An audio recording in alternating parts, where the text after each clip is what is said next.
Hello, and welcome back. Man, this past Monday I finished up Metroid Dread. It was pretty great. The final boss, like most bosses in that game, pretty difficult. A lot of trial and error trying to learn all of his attacks, because if you don't dodge most of his attacks, you're gonna die. In fact, if you don't dodge almost all of his attacks, you're gonna have a bad time. But I did it, and it was an ending that gave me many more questions. But I guess we'll see what happens if and when they make Metroid 6. But we're not playing Metroid today, though. We're playing Final Fantasy XIV, which last week I finished up a a realm reborn. And then we had a party, and it was declared that this is now the 7th astral era, an era of peace and good tidings. And then Bahamut just roars, you know? And it's like, are you sure about that whole astral era thing? I'm not entirely convinced. But yeah, so now we are starting Heavensward. Let's go ahead and hop into it.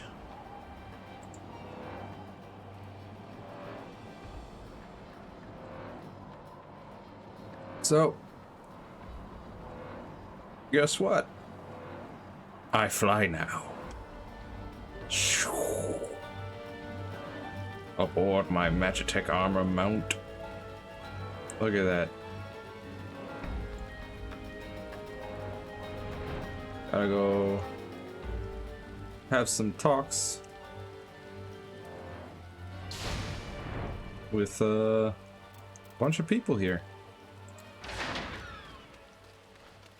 Here at the Waking Sands. Hello, Tataru. It is good to see you again. Good to have you back.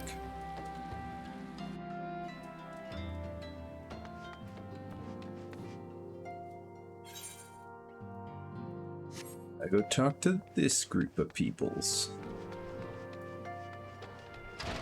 I guess we'll start with Urianger. Such knowledge as I possess of the beast tribes and their primals is at thy disposal. Whether man or beast man, we are wont to seek power when plunged into the blank depths of despair.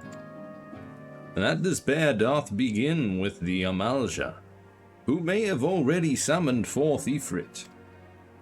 With our comrade Thancred now returned, thou wouldst do well to seek his counsel. Aha.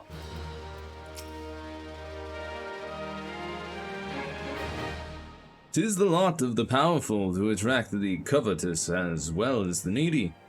Thus doth produce dictate that those with power proffer aid with one hand, whilst the other resteth over on their hilt. Alas, we have not the luxury of time to decipher our petitioners' machinations.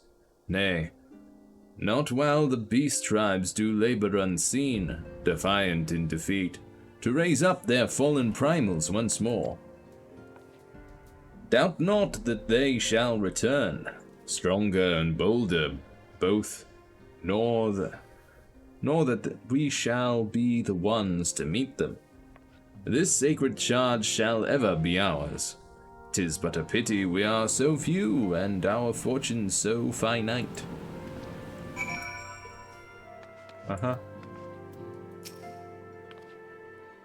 None can deny that we would benefit from more support, but if it comes at the cost of our principles. Neutrality was ever a delicate matter. I've lost count of the times I've had to explain to people that our allegiances need not necessarily lie in the same place as our headquarters. Mind you, if we are to sell our services for Gil, we might as well declare our fealty to Uldar now, and have it done with it. I'm quite sure Ida would enjoy the bribes.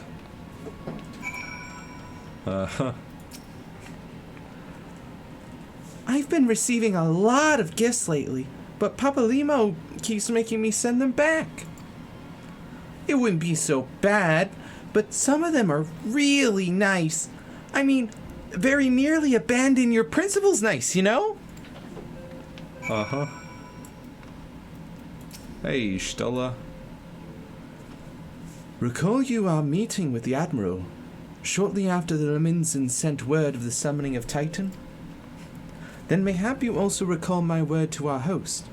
I said unto Merwib that her people had broken their treaty with the kobolds, and that the beastmen had justly responded. That we had been called to intervene in a conflict which she herself had invited, I spoke, in short, the truth. And wherefore did I speak it? Because, owing no allegiance to Limsa, I felt no compulsion to allow the Lominzans to distort the facts to fit a narrative which justified their actions and absolved them of guilt. Upon this subject, Minfilia can expect a similar reply. Our many dalliances with the city-states have already weakened our claim to neutrality, but the path she contemplates would see us relinquish it entirely. Future begets power, and power fortune. That we, and especially you, have power is beyond doubt. The question is what to do with it. You may be interested to know that there is a growing belief amongst the refugees that Alamigo could be liberated, if only the Scions would commit their strength to the cause. Yet theirs is but one of many causes. We stand at a crossroads, Genasia. Each path is paved with good intentions, but where they lead is far from clear. Indeed. What else have you to say about Ifrit bleeds, we can't kill it? Oh boy. Thancred wants you to vanquish Ifrit, and has information that will help you to arrange an encounter. Confirmation has just arrived from the Immortal Flames.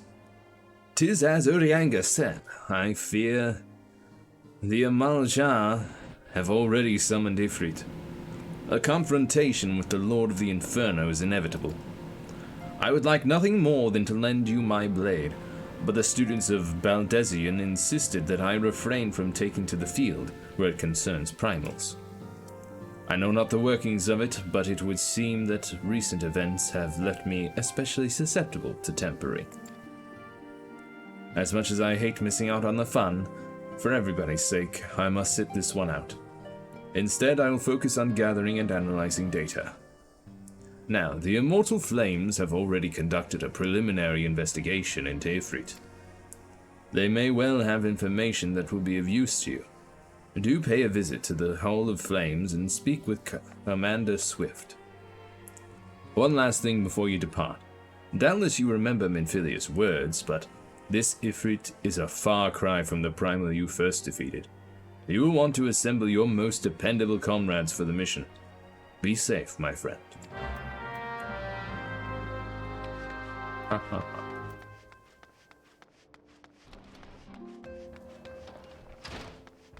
Alpha not about the price of principles.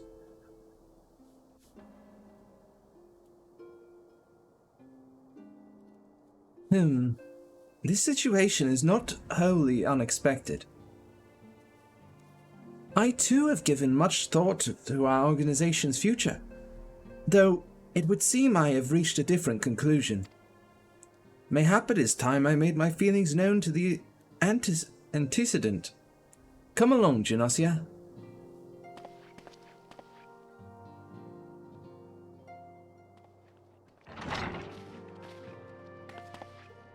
Alfinod, Genosia, is aught amiss? You desired counsel, and so you shall have it. Minfilia, the Scions of the Seventh Dawn must leave Uldar. We must do what? So long as we remain within Uldan territory, we will never be free to act with impunity. Moving our headquarters to Vesper Bay only delayed the inevitable. We have demonstrated our capabilities, and the Syndicate has taken note. They will not suffer our organization to remain independent now. We are far too dangerous for that. Surely you realize they are the reason Vesper Bay still lacks an Aetherite. They know full well how beneficial one would be to our cause, which is why it and other favors will be denied us unless we cooperate. If Uldar is no longer suitable, where would you have us go? Experience has taught us that the appearance of neutrality is as important as the reality. Accordingly, we must keep each of the great nations at arm's length, and plant our banner in a place which all agree to be beyond their borders. Mordona.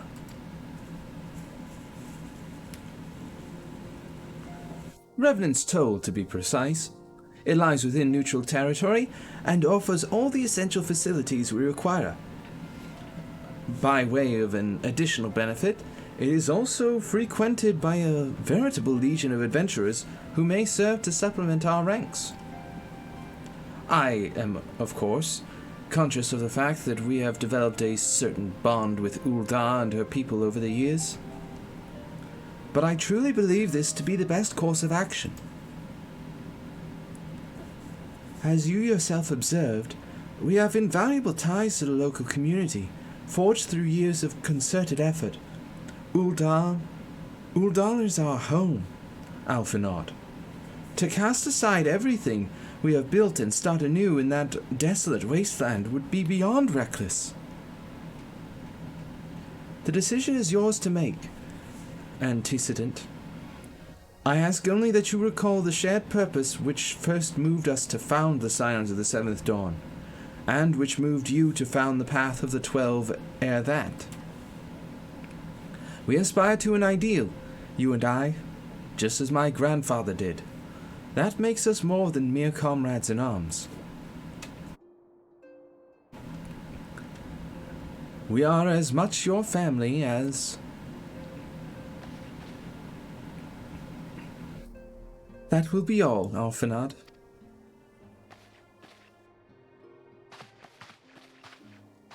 I am sure you have some familial affairs of your own to attend to. Your concern is most generous, but no. I have left them in the hands of men better suited to the task than I. I could not very well allow my personal affairs to come before the needs of the Order, after all.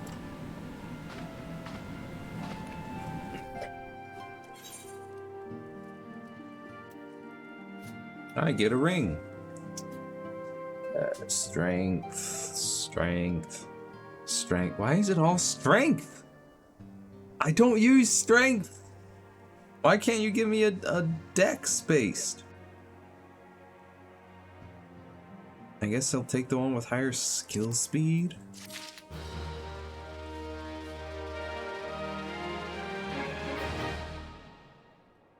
Dark Light Band of Striking. That's what the ring's called, huh?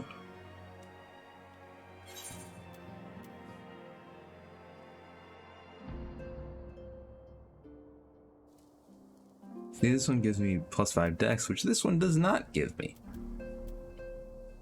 However, this does give me more vitality and skill speed. And this one gives me +3 to all of those things. Would give me more experience, but I'm far above level 30.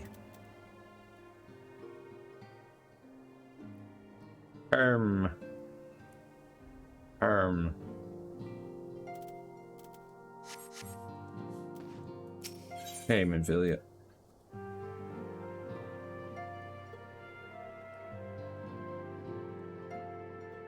Oh, look, here's one that has dex.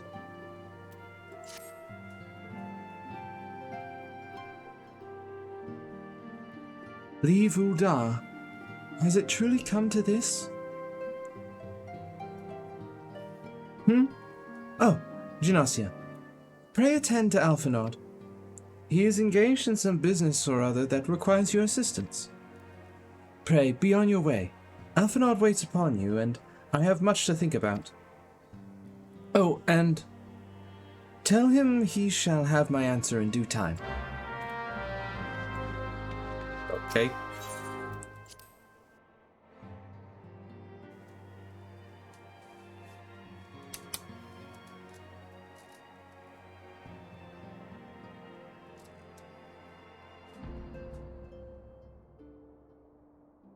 Alphinaud. Ah, yes, you're right. Behind this door. What's up?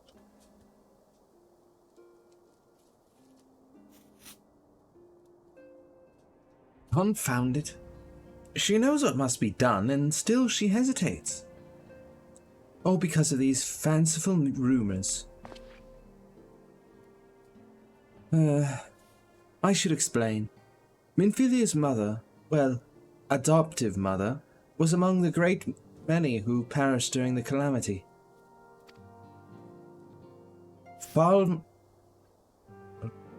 Falamin was her name, though you may know her better as the songstress of Uldar. She was a performer of singular talent, and much beloved by the people of Eorzea, not to mention a certain Chalayan minstrel. As you may imagine, the news of her passing was greeted with shock and disbelief by her adoring followers, many of whom refused to acknowledge what had happened. That her body was never found only served to encourage speculation.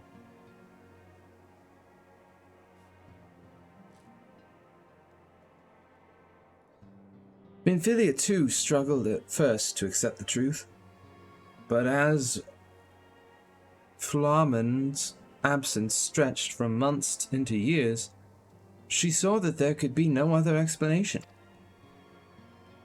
Until recently, at any rate. For whatever reason, rumors have once again begun to circulate that Flamin is alive and well. One of our informants, Father Iliad, has sent word that a woman matching the songstress's description has been seen of late at the seaside resort of Costa del Sol. If we could succeed in tracking her down, I have no doubt that any worries that now plague Minfilia's heart might be assuaged. I mean to set forth for Lenosia at once. Let us reconvene there and inquire with Master Gejeruju as to the veracity of these rumors. Nodders.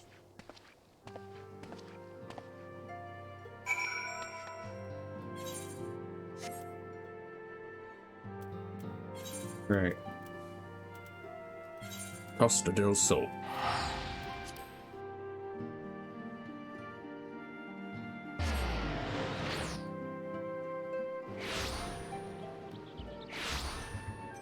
And here we are.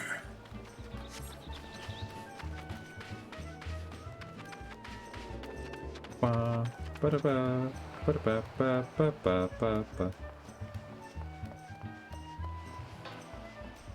Hello, Ice Skate. Wait, I'm not supposed to talk to you. Never mind.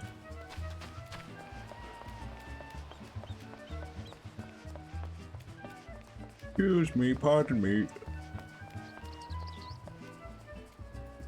Hey, Gejeruju. Hello, sweet siren of the sands. My Mikote muse. Why have you forsaken me? To Titan's bane! I mean, Genasia. What brings you to my humble resort? Flamin? You mean to tell me the goddess made flesh who dwelt among us until so very recently was the songstress of Uldar? Egads, woman! If I had known that, I would have chained her to my bedpost and never let her leave. Oh, for shame! To think that she now plies her trade for the riffraff off to the west, or wherever she said she was going. It's a tragedy, I say, a tragedy! West, is it? Thank you, Master Geruju. Your information will serve us well. That said, there are any number of places she could be. I shall begin my search by the docks and see if any witnesses might have some knowledge to spare. I would be most appreciative if you could travel to Wineport and do the same. Very well. If only I were one level higher. Then I could also do my ninja quest while I'm there.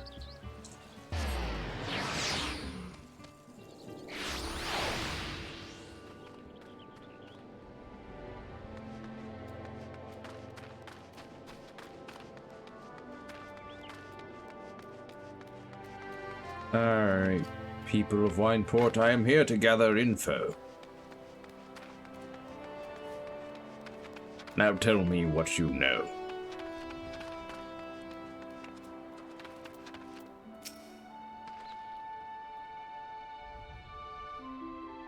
Eh?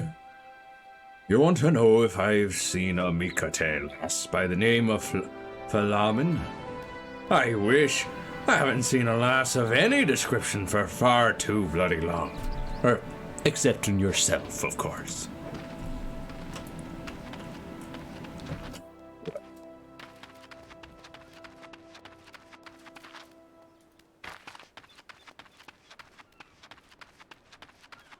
Somebody else perhaps have more information to share? Oh, hey, Delivery Moogle. I see that I have a letter. Look what we have here! A letter has arrived just for you, Kupo! Encloses a wind-up Palam minion, a miniature rendition of someone who is already quite small to begin with, and with stylish Menfina's earring. And the stylish Menfina's earring.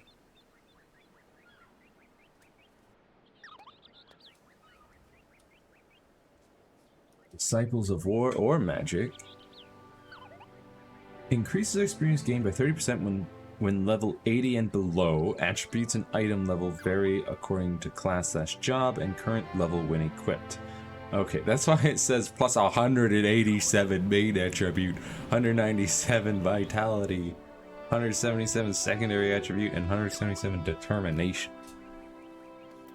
Yeah, I believe these are because I pre-ordered End Walker, I believe.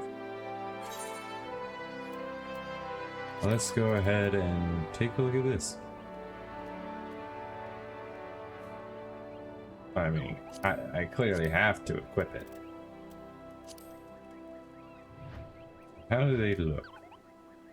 Oh, it's just one, but it looks pretty good.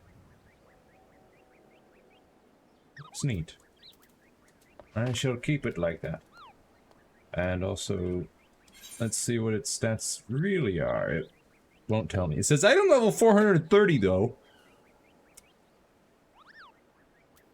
Alright.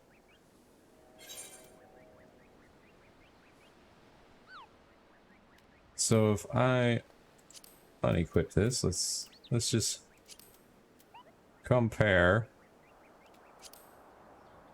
my dex of 400. Okay, it's only plus 21 to my dex, not plus 187, evidently.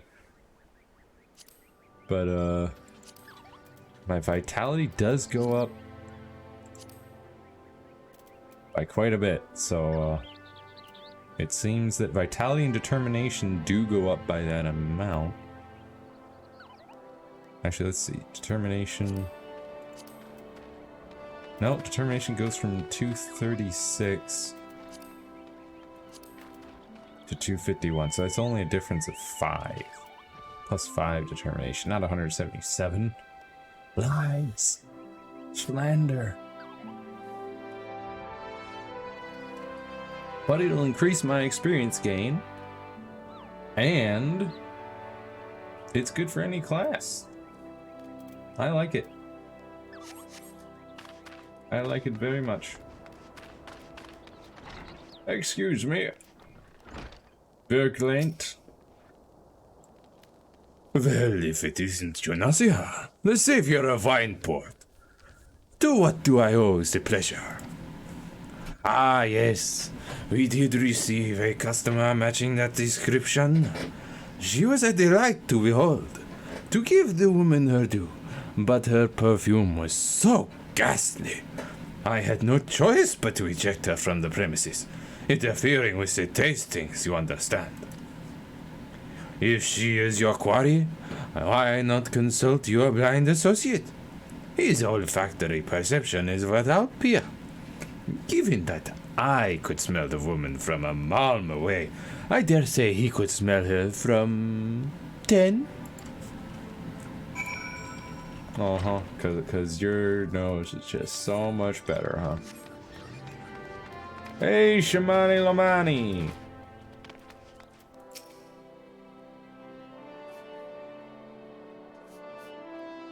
I see you have had many grand adventures since we last spoke, Genasia.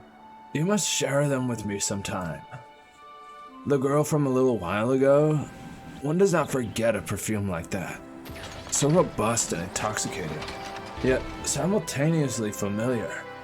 Reminiscent of a bloom native to these parts, in fact. I said as much when we spoke. She complimented my powers of observation and asked me where she might find some of the flowers. So I told her to follow the road south into Raincatcher Gully, and then head east after crossing the second bridge. The flowers which grow in the shade of the cliff have the strongest scent, you see. If you make haste, you may yet find her there. Uh-huh. Way down there. Well, lucky for me, I can fly.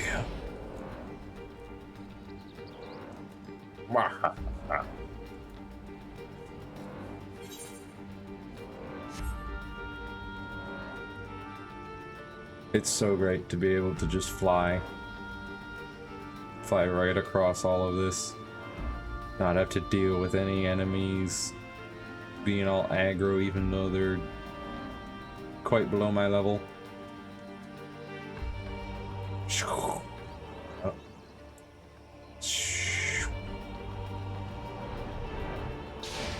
Ah, there we are. And also not having to deal with the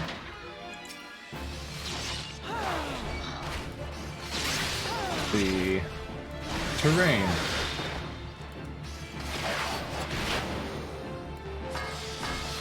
Whiter. Hey there, lady. Palaman.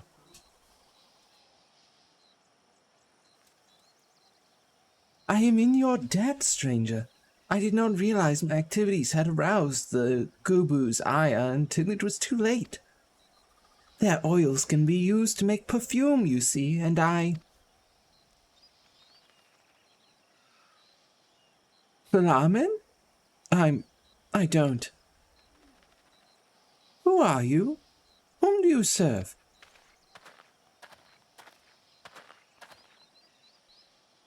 It appears you found our woman. Consider me impressed, my friend. The songstress of Ul'dah, I presume? Minfilia, or should I say, Assyria, is looking for you. Assyria? You are the very picture of health, milady, yet the world thinks you dead. I can only conclude that this was by design. The question is, why?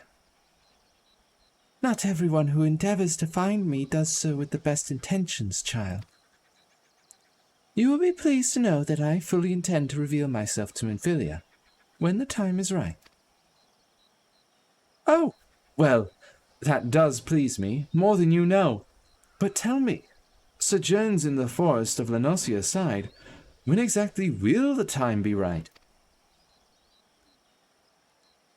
When I deem it so. Do you imagine I traveled all this way on a whim? As I was telling your associate prior to your intrusion, I came here to harvest these flowers for use in a perfume. Does that satisfy your curiosity, or would you interrogate me further? My apologies for your interruption, or for the interruption. Anyway, now that we all have that which we came for, might we continue this conversation in a safer locale? Wineport, say?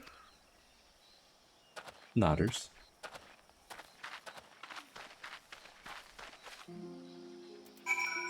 Guess it's back to Wineport.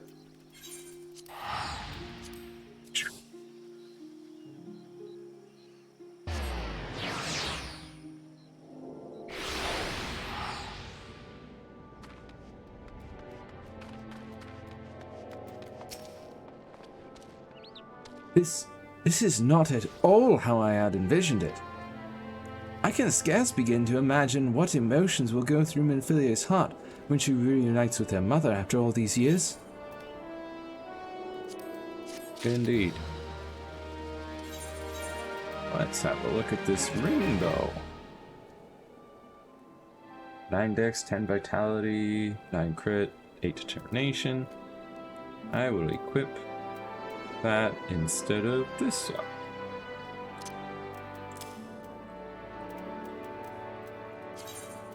Seems better suited to my needs.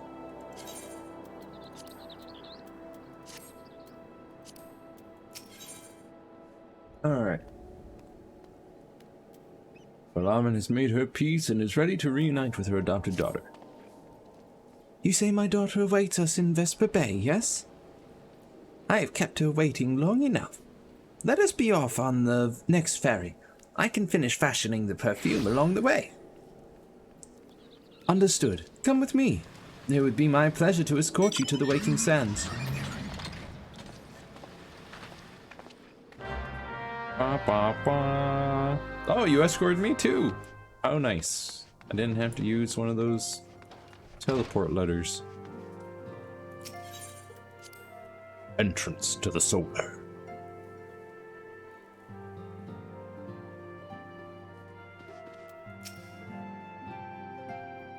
Hello, Minfilia.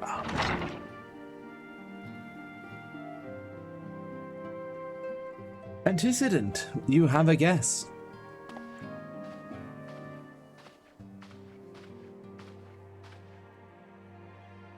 Lamin? Asilia?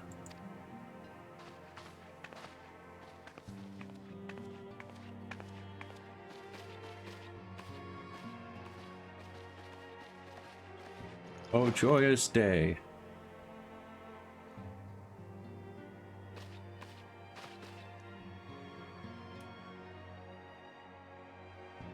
I haven't seen her like this in years, Genasia.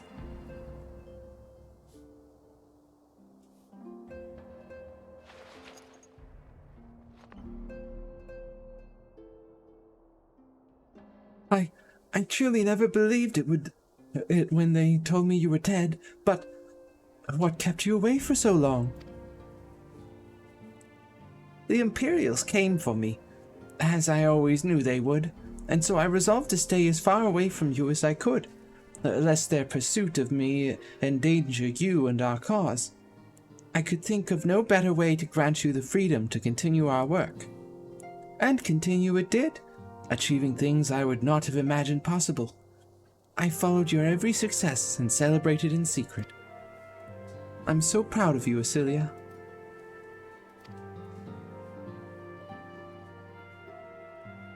I learned from the best. I have a gift for you.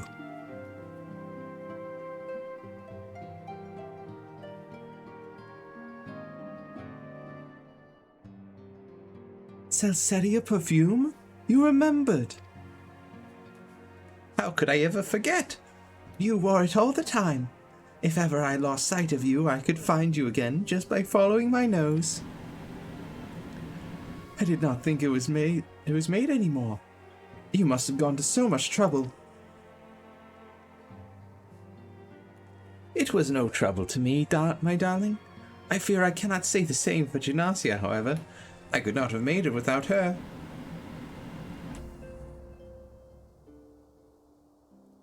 Thank you, Genasia. Thank you both.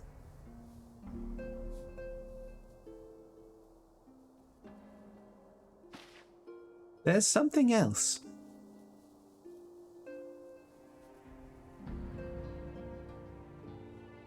This is the cat's eye I found. All these years you kept it?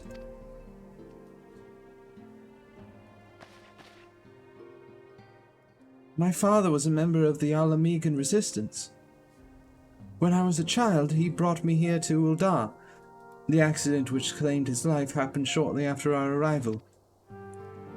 It was La Min who took care of me then. She raised me as her own, taught me everything I needed to know to survive.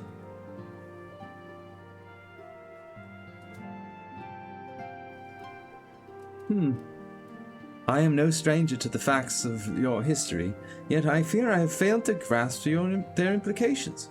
It is clear that there is much I do not know, about you and your mother both.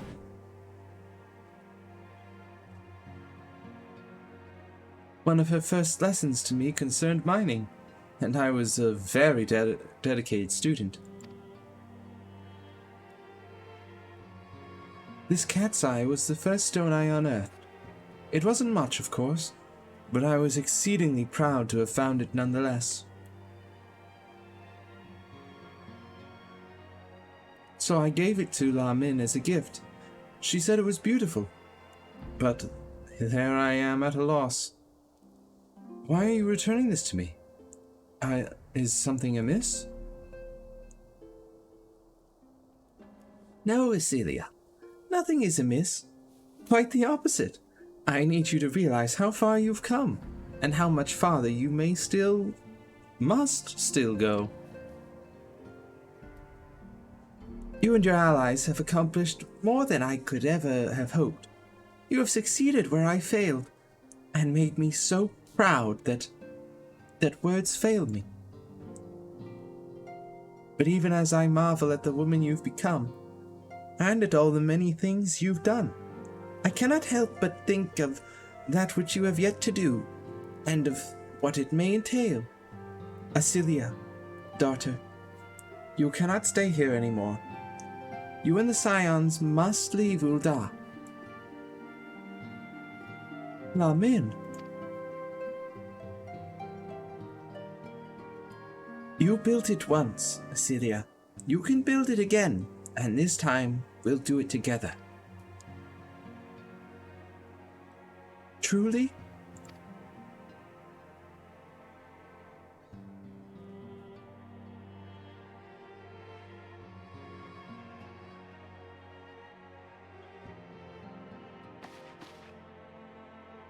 Alphinaud, the time has come for the Scions to leave Vesper Bay. We shall establish a new headquarters in Revenant's Toll, as you proposed. Much work lies ahead of us. Inform our fellow Scions, and send word to the students of Baldesion. Preparations begin at once.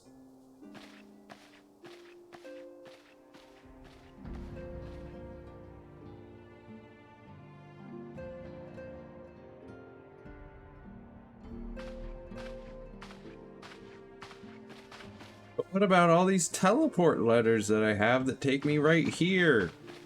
What am I to do with them?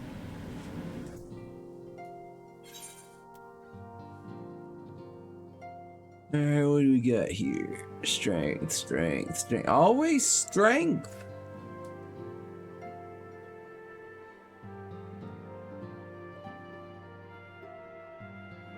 Well, this one has skill speed, so I guess I'll grab that one.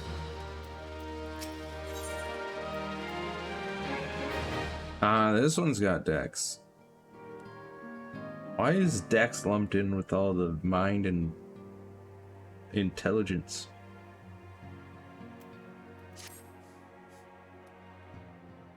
Ridiculous.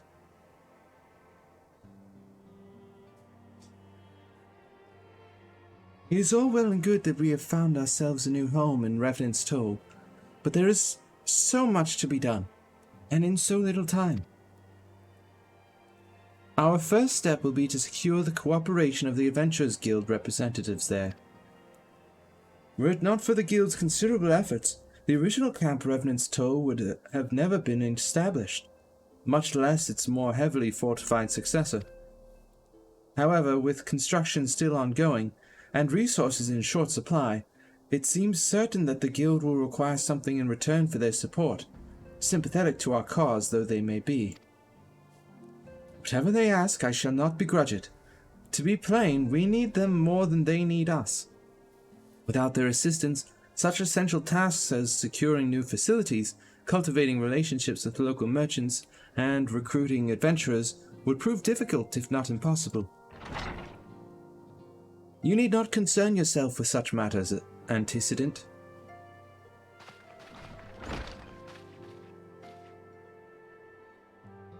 Really, Alphinaud, if I need concern myself with anything, it is surely matters such as these. Indirectly, perhaps, I submit that you might instead concern yourself with a different matter, namely, to whom the resolution of such matters might best be entrusted. and here I am. Nor do I come alone. May I present the esteemed emissary of the Adventurers Guild at Revenant's Toll.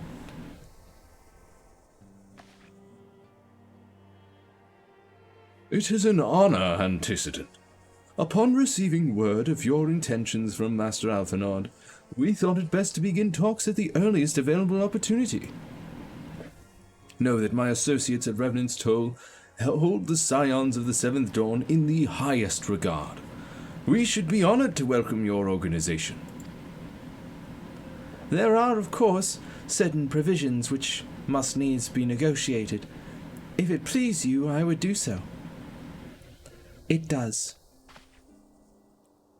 Madam, unless I am much mistaken, you are the one known as Junasia, are you not? May I say what a pleasure it is to make your acquaintance. Slavborn spoke of you in the most glowing terms.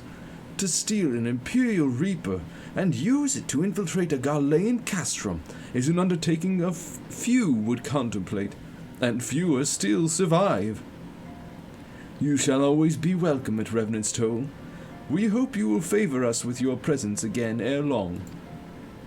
Nodders.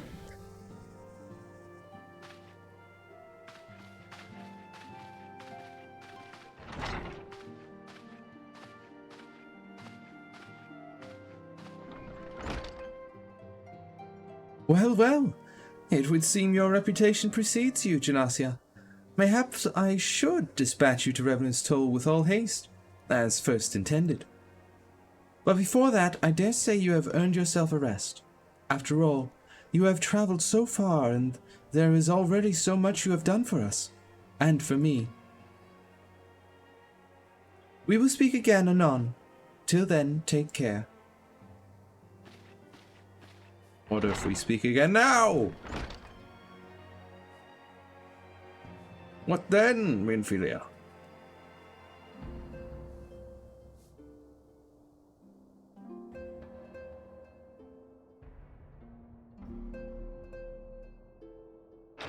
Bum bum bum bum bum.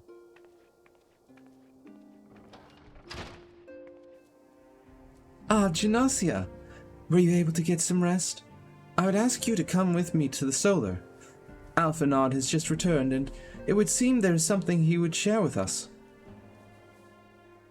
Nodders.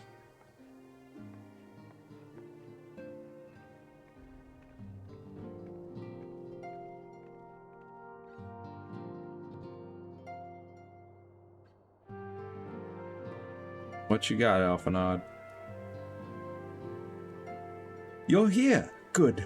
I come bearing news. The negotiations are concluded. And? Our friends at the Adventurers Guild have agreed to furnish us with new facilities and material support in exchange for our assistance in the ongoing defense and development of Revenant's Toll. The Scions of the Seventh Dawn shall have a new home in Mordona, the Rising Stones.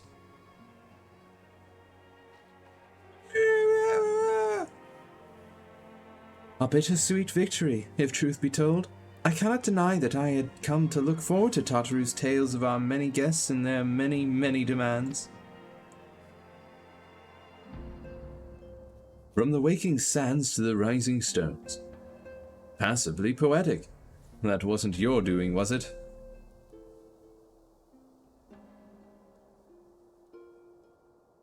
I too have news to share. In expectation of this momentous day, I personally informed the Alliance leaders of our plans, and they have each pledged their full support, General Robin included. Moreover, I have decided that the time is right for us to cast off the vestiges of our Order's veil of secrecy and announce ourselves to the world. Are you sure that is wise, Antecedent? If anything, it is a mere formality. Our existence is quite possibly the worst kept secret in Eorzea. Let us affirm our identity, proclaim our achievements, that all may know what the Scions of the Seventh Dawn stand for. Well, Obviously, risks apart, it would be nice to receive a little more recognition. And the people have a right to know who saved them. It is my hope that the gesture will encourage the people of Eorzea to place their trust in us. I would reveal to them the true extent of our power. Yes, but in so doing, I would show them that it is a power accountable to no one, and at once to all. And what of us? We who have felled primals and faced down the Empire. To you, my fellow scions, I would say this. Prepare for the challenges which lie ahead, for they will be great indeed.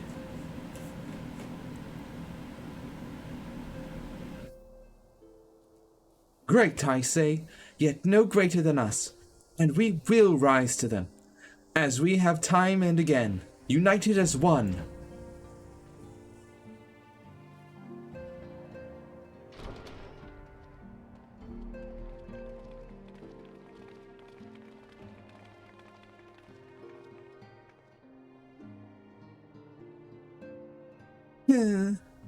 There must be some way I can... Wait, that area is said to be rich in minerals. Maybe I should ask Falaman to teach me the basics of mining too. What are you up to, Tataru?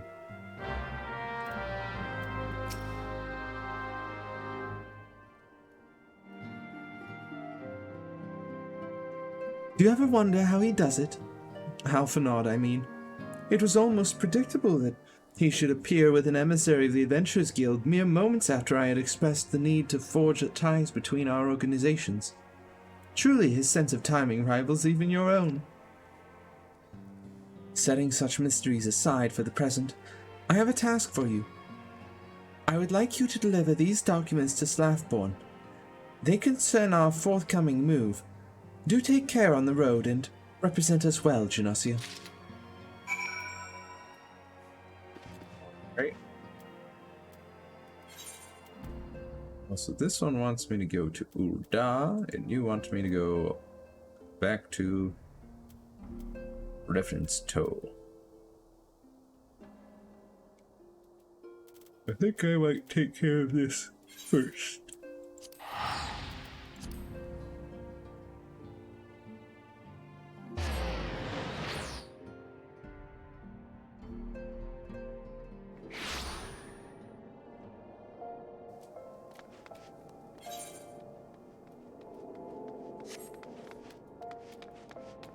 Speak with Swift at the Hall of Flames.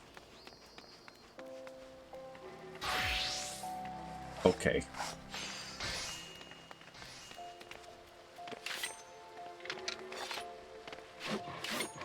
Sure. Hello, Flame Commander. Genosia, we thank you for coming. The Flame General will be heartened to hear that you have answered the call. As we have already relayed to the Waking Sands, Ifrit has returned. For the sake of peace in the region, we humbly request that you vanquish him. The primal is to be found in his domain, the Bowl of Embers.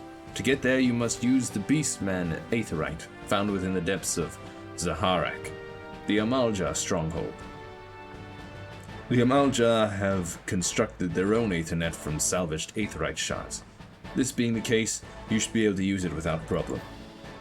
No doubt you already know this from your fellow scions, but the present incarnation of Ifrit is far stronger than the last. Facing him with any fewer than 7 of your stoutest comrades would be ill-advised. That is all the intelligence we have to share. The rest is in your hands. I shall pray for your victory and safe return. Indeed.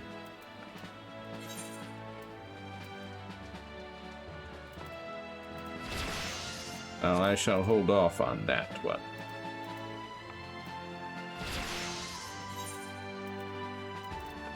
For now, it's off to Revenant's Toll.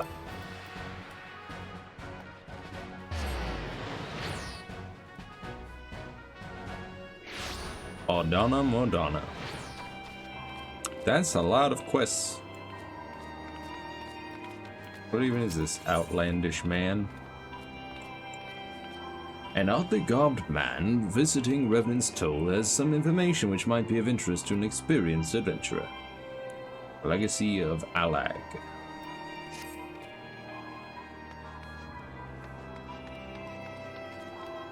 A lot of level 50 stuff here. Blood for Stone, the Ultimate Ballad, Maniac Manor. It's definitely pirates.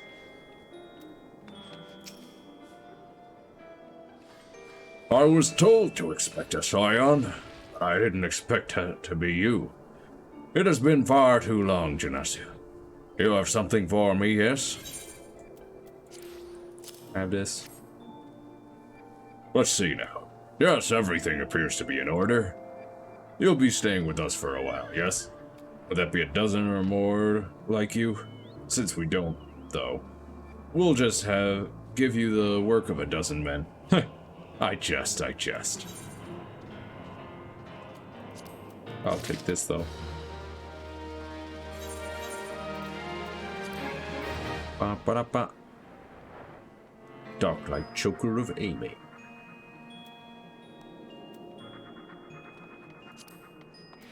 It's comparison. Gives me dex instead of strength. Well, actually, more dex than here, and also I don't get strength, which is fine, but I get more vitality, and I get more direct hit rate, and I get determination. So, and +1 to my defenses. I will take it.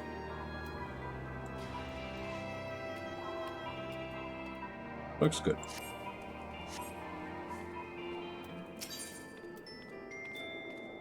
Actually, technical difficulties now. It's possibly a primal, but Slavborn would show you around the Scion's soon-to-be home in Revenant's Toll. Level 70 weapon coffer. I'm level 51. Buffalo calf. A bracelet. I could use a bracelet. It's been a while. Been a while since I've been given a bracelet. back to do the work of a dozen men, I see. But I jest. Even I can appreciate that an important woman such as yourself has little time for menial tasks. But since you're here, mayhap you'd be keen on having a look around the Scion's new home. See that impressive structure over there? That's the place. It was originally built to house a branch of the guild, you see. As such, it comes complete with a tavern where adventurers can rest from the road, fill their bellies with good food and drink, and their ears with tales of fortunes to be had about the realm. It may get a bit raucous at times, but I imagine it'll be as good a place as any to recruit capable men and women to your cause. Come with me, I'll show you around.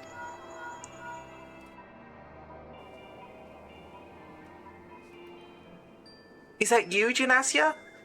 I'm quite sorry to interrupt, but I have most urgent news. We received grim tidings from Gridania, and it would appear our aid is requested at once. I must ask you to report back to the Waking Sands with all due haste. Is everything quite all right, friend? No. Can't say I'm privy to the details, but it would appear this is no time for a leisurely tour. But no worries. You can rest assured that I'll see to all necessary arrangements. Pray return any time after you've seen to your more pressing matters. Nodders. I literally just left the Waking Sands to come here and talk with Slapboard, and then you're all like, hey, come back!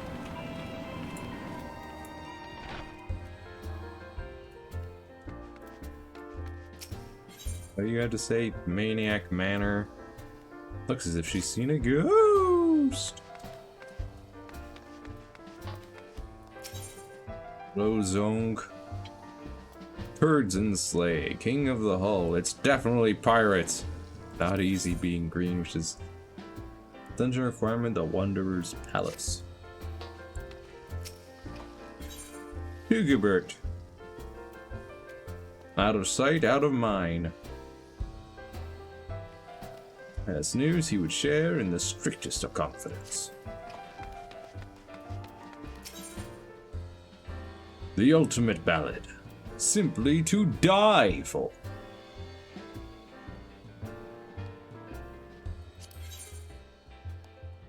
Heavensward asked you to speak with a troubled patron.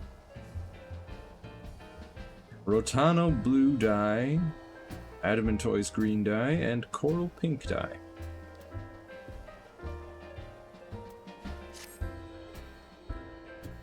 Ah, well, if it isn't Janasia. Just the adventurer I was hoping to see. Do you know of the blacksmith Eganolf? He's quite an accomplished craftsman. In fact, anyone who's had dealings with Rowena is sure to have come across his creations. It's always been a pleasure to have him as a regular here at the Seventh Heaven. But he's been quite irritable of late, and practically drowning in his cups besides. I fear his recent work, or perhaps the lack thereof, may have something to do with it. This may seem but a trifling matter to someone as traveled as yourself, but it would mean so much to me if you would speak with him. I can think of no one better to offer him a word or three of encouragement.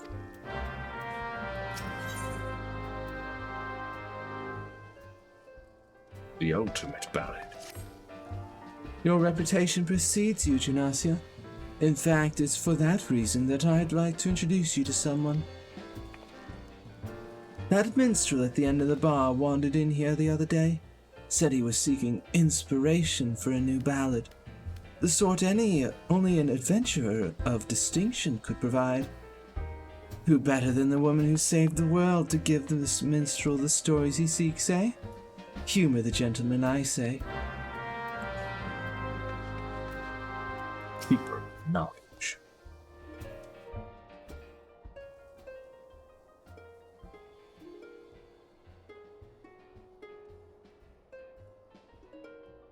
Dawn may banish even the darkest night, yet ever shall primal desires burn. Two swords shall vie to lay them low, a blade born of light and a blade forged of might. Alas, man may entrust his fate unto but one.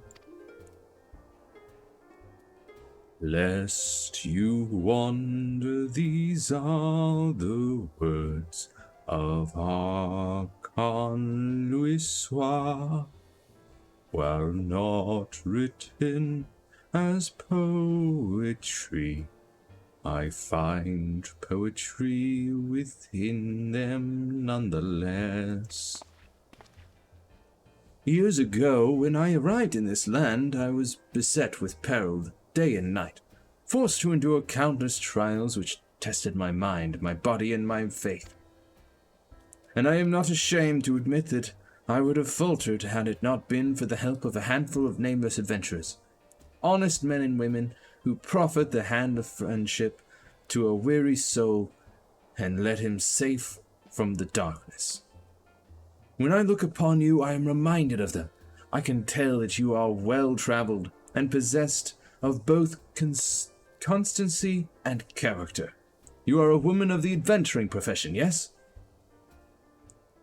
I seek a valiant hero whose deeds might serve as inspiration, and I have reason to believe I have found her.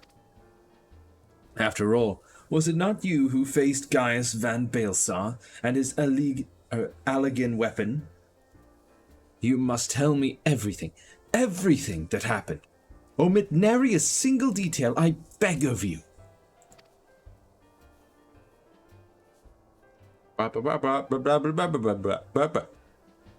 Truly a tale worthy of a legend, and so eerily it matches the writings of Archon Louisois. Two swords shall vie to lay them low, a blade born of light and a blade forged of might. Alas, a man may entrust his fate unto but one. The Black Wolf was a conqueror who aspired to rule through might, and the weapon was key to his ambitions. Yet in the end, the people of Eorzea entrusted their fates to a brilliant blade, the Warrior of Light. A rather fitting moniker, in my humble opinion. Thank you, at last. I have found the inspiration I sought, a battle to decide the fate of a realm. The words, the notes, I feel them coming together. Your tale, Junasia Visan, your song! From an era long forgotten, a blade of midnight drawn, from a distant land uncharted, a warrior who bears the dawn. Ultima's Bane ballad composed. What?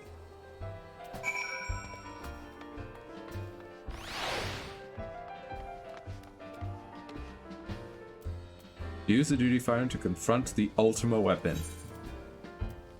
Again? The ultimate ballad. Maybe another time.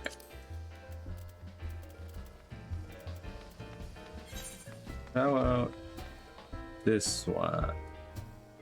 The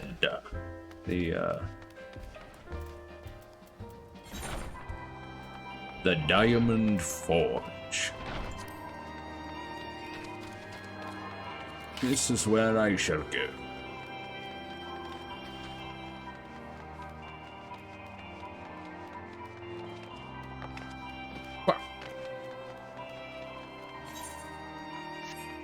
Almost there.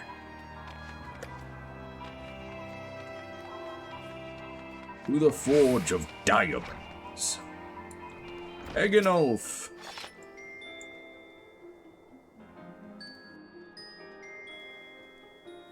Don't you see I'm thinking, lass? Off with you, huh? Alice sent you, did she?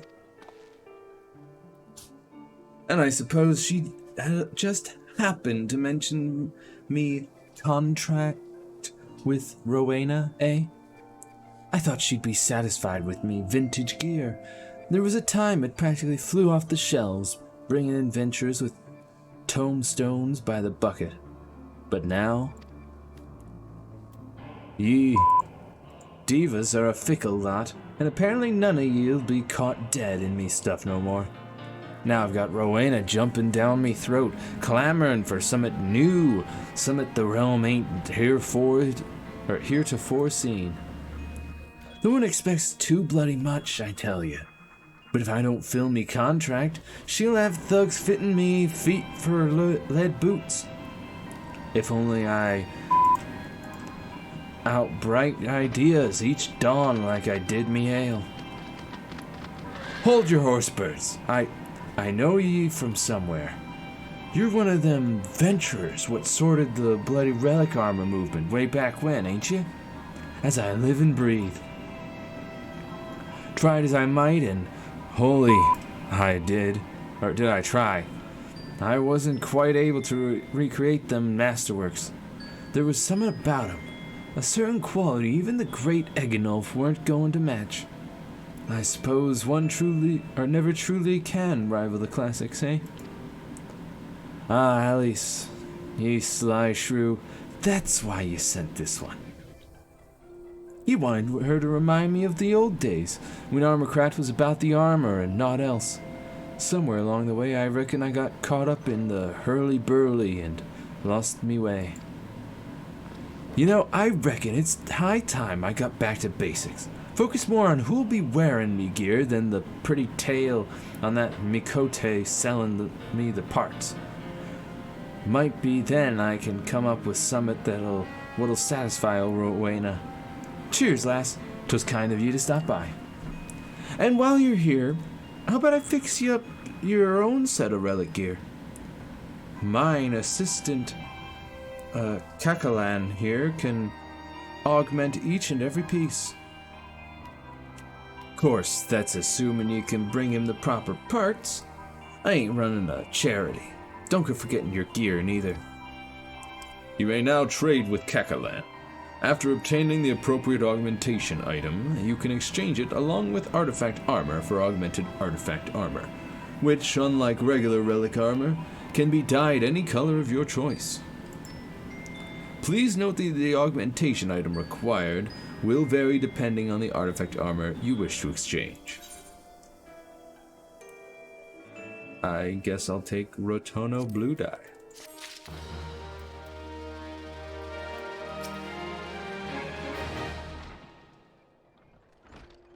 Vintage equipment's fallen out of favor of late, though we still deal in them at Rowena's behest.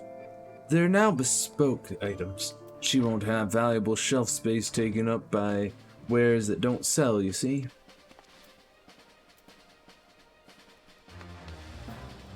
Okay, but how do I purchase such things? Ah, Kakalan. D-O-W, D-O-M, D-O-W, D-O-M. Oh.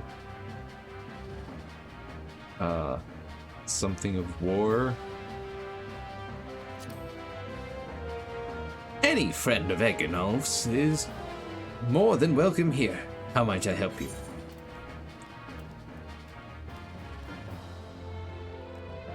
These require the item itself. I'm not interested in that. Maybe vintage? Requires certain items as well. Requires antiques.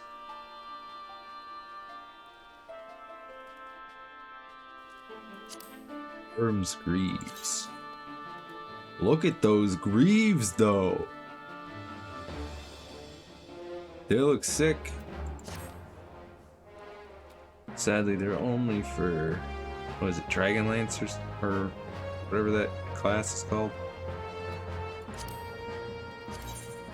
Whoops. Worm's mail. Looks pretty sick.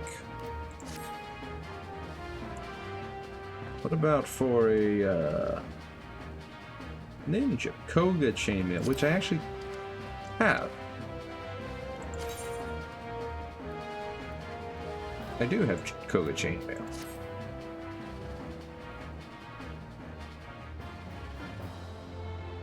Bard's shirt.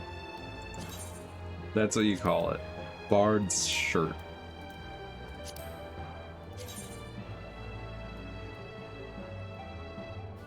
Quite floofy. But if I took a look at this augmented ninja chainmail, which requires ninja chainmail, which I do have, but I would also need ninja garb augmentations.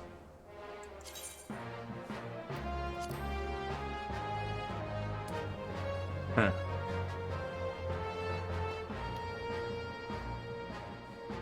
And it would be less defensive than my Koga chainmail that I'm wearing.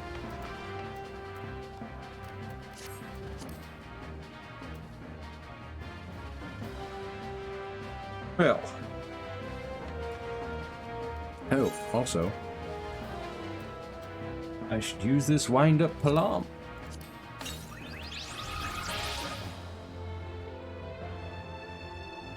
Cooking sherry.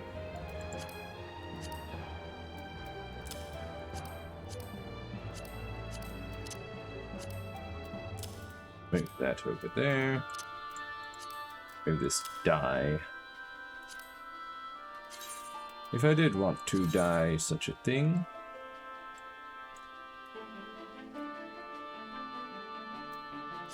currently it's this, and I could change it to this, which is a bit more blue.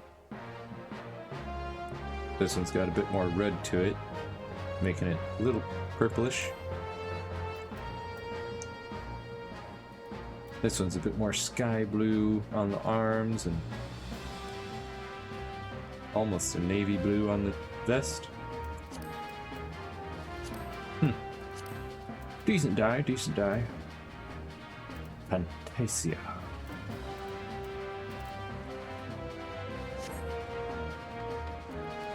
Oh.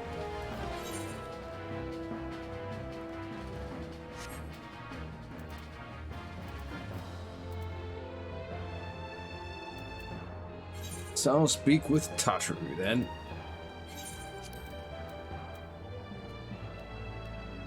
Yeah, Vesper Bay. Look, I've still got 12 teleports. Pretty soon I won't need any of them, apparently.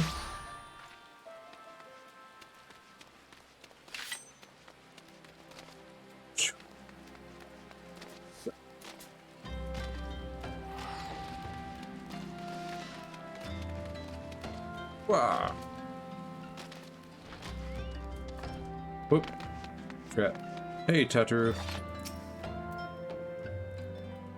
A messenger from the Twin Adder came to the Waking Sands while you were in Mordona.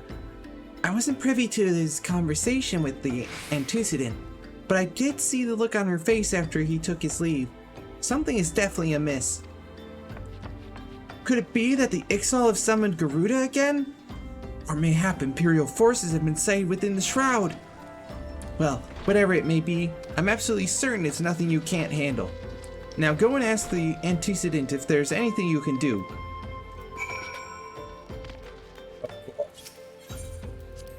Into the Waking Sands. It's possibly a primal. Possibly. Hey, Minfilia. Is it perhaps a primal? Or no?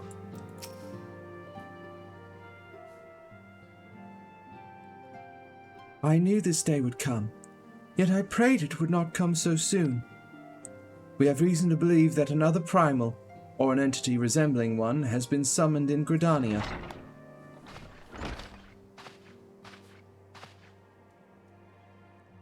Thine arrival is customarily timely, Genasia. The etheric waves leave little room for doubt. Thy talents will be needed ere long.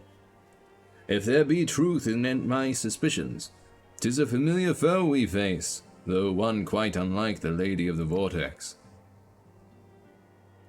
We dare not draw conclusions without evidence, but as Urianga says, the readings bear a strong resemblance to ones observed more than 5 years ago. Though I had hoped the Moggul's guard beyond such follies. Suffice it to say, this disturbance warrants a full investigation. Thy presence hath been requested by Commander Hiolua. He awaiteth thee at the Adder's Nest. Pray hasten to Gridania, Genasia. Eden Papilimo will rendezvous with you there. May you walk in the light of the crystal.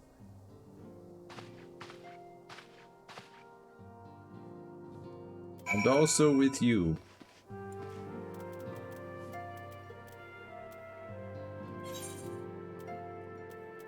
To the Black Shroud, New Britannia.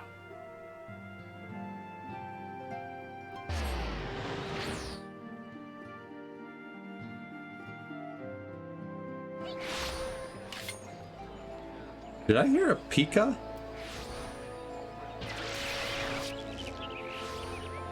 I swear I just heard a Pika.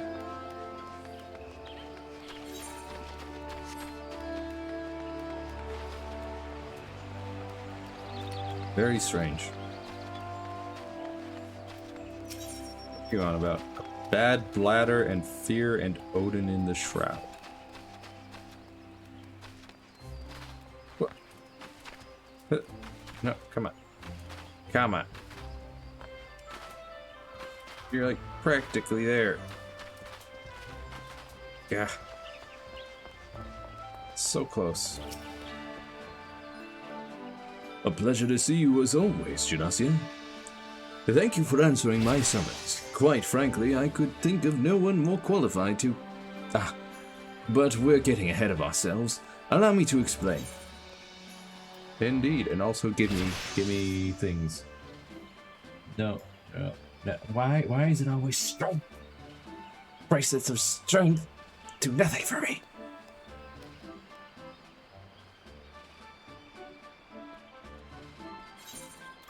What does tenacity do?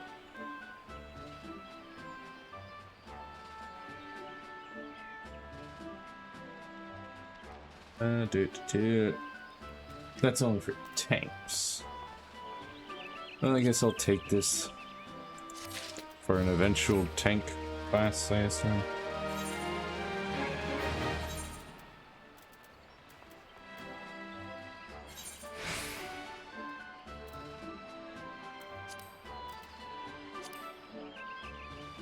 Let's take a look at comparisons, though. I'll get an additional defense. This thing only gave me 1 dex anyway, so I guess I'll equip this new bracelet. Real side gear, yes. Indeed.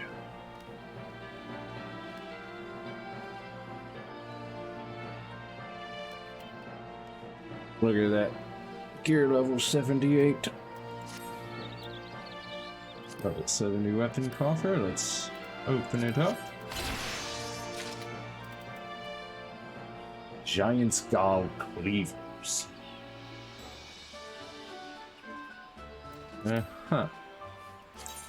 First of all, they look ridiculous. Let's see how they compare. More dex. Less vitality. Way less skill speed. Less direct hit rate, but you get more critical hit. Or wait, I'm sorry. More direct hit rate. More vitality. More dex. Get skill speed instead of critical hit rate. Yeah. I got them mixed up somehow. This one is better. Also plus 1 more damage. Don't really care so much about critical hit, skill speed I like. So this seems like a good idea. Equip the cleavers.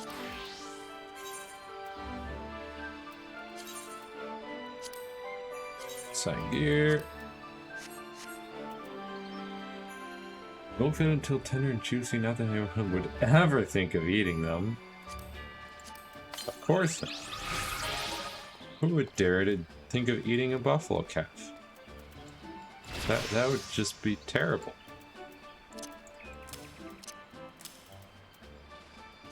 Let's actually have a look at the minions I've got.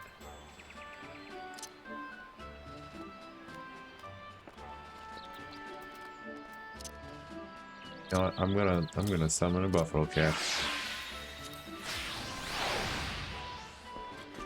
Look at him. Adorable. Alright, go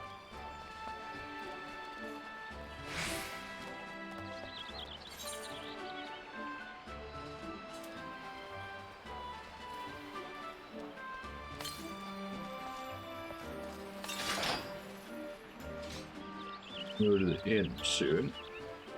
Adjust my glamour plates. I want this earring to remain. And also different, I want the blue choker. Alright, what do you got? The hail to the king, Kupo! And I can get a dexterity bracelet. So that's actually helpful.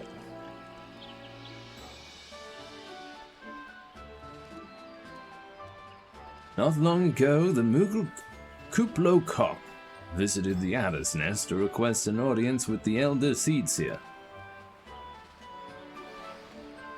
He spoke of an imminent threat to all Moogle kind, one which would imperil the entire Twellswood if left unchecked.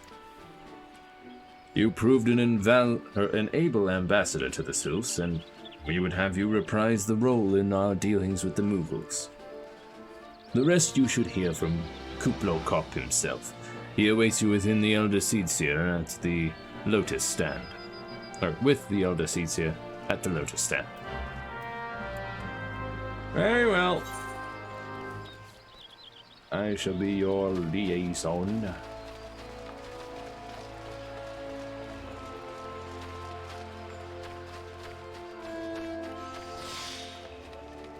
Down there next to Conjurer's Guild.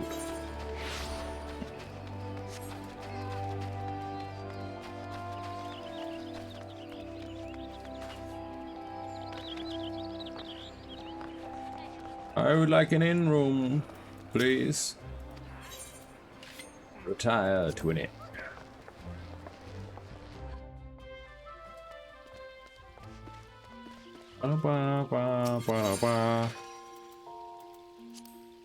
Oh, and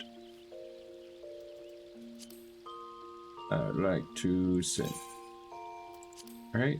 Yeah, because that's strength. Put that in there. Edit glamour plates. Remove. Oh, and fuck that. Save. Yes.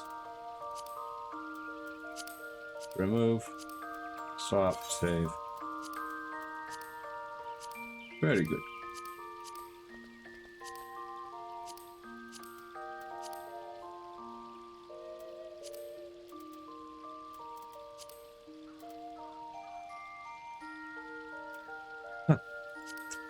Well, I suppose I could put together something here.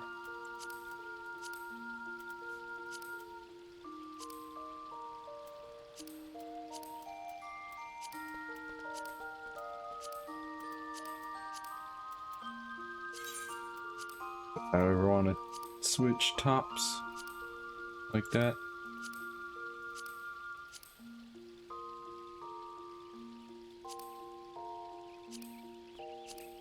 Oh, and actually, I think this one, I will switch back to that red to go with the vest.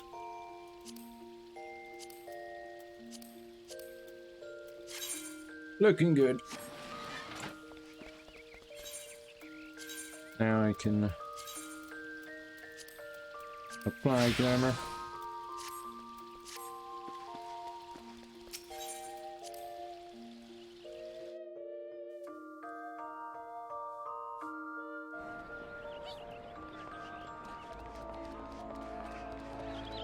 All right.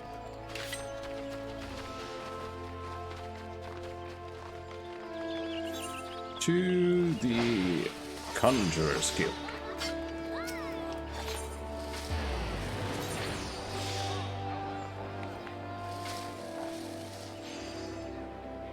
Conjurer's Guild. There we go.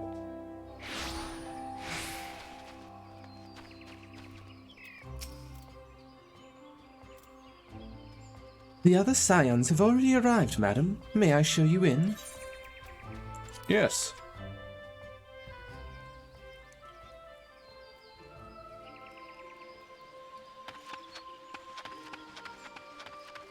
Hello, Connie Sena.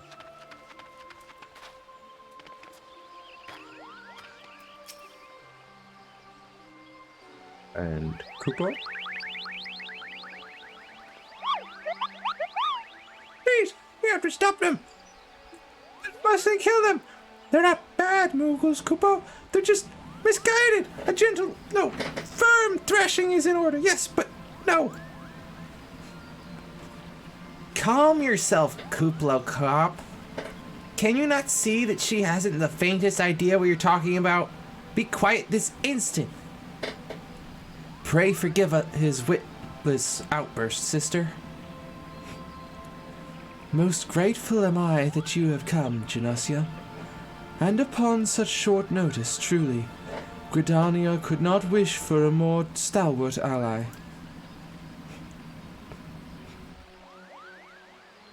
But you are doubtless eager to know wherefore we summoned you. Our friend Kuplo Kop has brought to us news of a most unsettling development. It would seem that good Ming Mogul Mog the 12th has returned to Eorzea. A curious thing to hear, I know. Truth to tell, I myself cannot say for sure if he is a genuine figure from history or some manifestation of Mughal mythology. Kuplo here would have me believe the former. Once upon a time, we Mughals served the gods in the heavens. It was quite nice up there, unspeakably beautiful, unimaginably spacious, and with a literally endless supply of wine, Kupo. In spite of this, or possibly because of the last part, the gods eventually became discontented and started squabbling, which made life jolly difficult for the poor Mughals. So the good King Mughal, or Mogul Mog the 12th, may his glorious name live forever, decreed that the time had come to leave Kupo. The realm of man would suffice, he said, so all the Mughals should live there instead. Unfortunately, the two realms are so far apart that we couldn't safely fly down. But good King Mogul Mog the 12th, may his miraculous foresight ever be praised, knew exactly what to do, Kupo. He had a rope, you see, the longest one ever woven. This he nobly held while his subjects climbed all the way down to the world below. And that is how we Mughals came to this land, Kupo. All of us except good King Mogul Mog the 12th. May his courageous sacrifice never be forgotten. He alone will remain in the heavens, so that Mughal kind might at last know peace.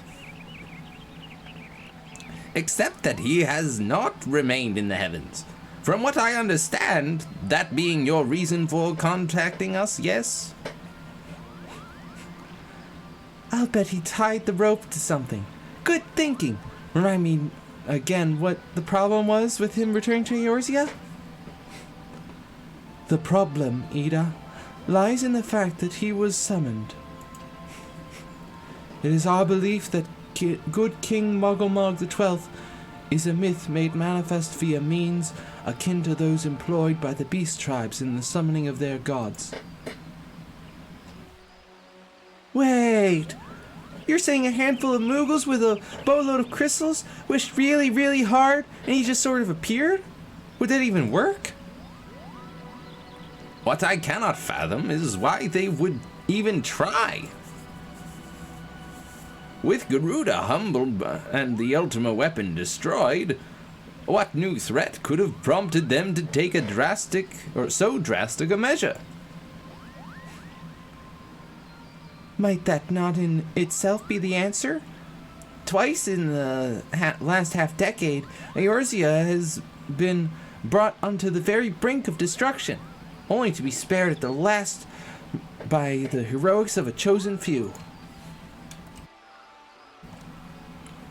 To you who braved those tempests and survived by virtue of your own strength, this latest period of peace will doubtless seem a welcome respite. But to those who had not the power to defend themselves, who were spared only by another's grace, this is merely the calm before the storm.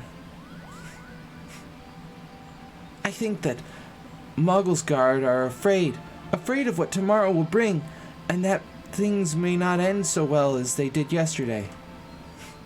That fear has driven them to call upon a greater power, one they believe can be relied upon to protect their loved ones and their homes come what may. I assure you, the Mogglesguard only want to protect the forest from outsiders. But ever since the return of good King Mogul Mog the 12th, may his boundless grace fill our hearts with love, they've started to get a little carried away, Kupo. Verging on a lot, in fact. You like the sylphs who summoned Ramu, you mean? We cannot discount the possibility that this entity is influencing the Mughals in a manner similar to that of a primal. We share the same concern. Whoever or whatever the king may be, it is our belief that he poses a threat not only to Mughal kind, but to Gridania as a whole. Thus do we beseech you, Junosia, confront good King Mogulmog XII, and drive him from our midst.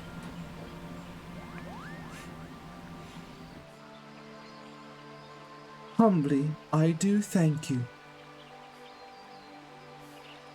The sanctuary of the Mogul's guard and their liege lord is concealed by magical wards. Brother Isumizyan of the Conjurers Guild will doubtless be able to offer insight on how they might be dispelled. Pray seek his counsel ere you proceed any further.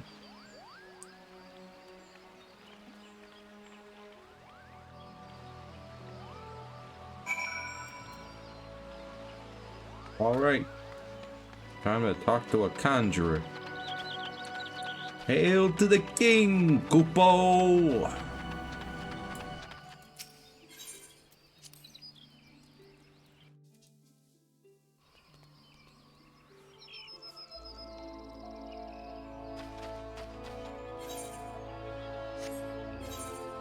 And down this path,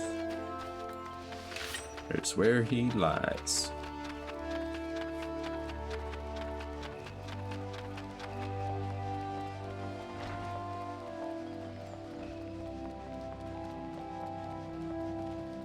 Isumiyan. Welcome, Junosia, welcome. That you should be the one to face good King Mogulmog XII is of great comfort, to me and to the elementals both. As I am sure to know, or as I'm sure you know, the Mughals are not by their nature a warlike race, yet should the king be suffered to remain, it is like that his influence will bring about a change in them. Thus does it behoove us to defeat him quickly, before any lasting damage is done. Make whatever preparations you deem necessary, and inform me when you are ready to seek the king. Well, I will take this dexterity bracelet.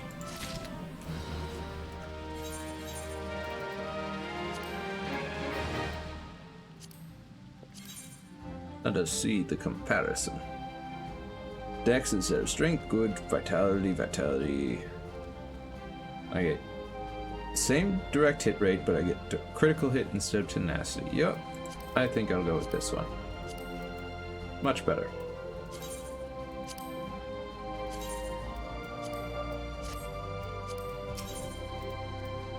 You have selected Regicide. I accept. The wards barring access to the king's sanctuary can only be nullified through the use of enchanted keystones. The self-same method employed 5 years ago, when first the king was summoned to Eorzea. It was with great regret that we were forced to sanction the slaying of the guardians who then held the keystones, for none were in our possession at the time.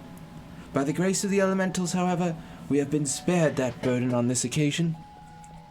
Kuplo Kop confided in me that he had been entrusted with a set of keystones by the Muggles Guard themselves, yet wishing not to betray their confidence, he begged me to find some other means to gain entry to the king's sanctum.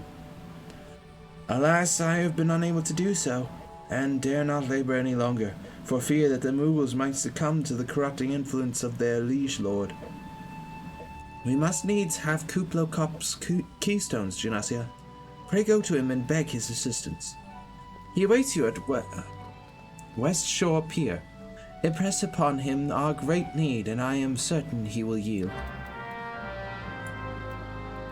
Also, it is one night in Amdapor. Brother Isumiyan would like a word on behalf of our most illustrious client. Perhaps another time. Perhaps another time.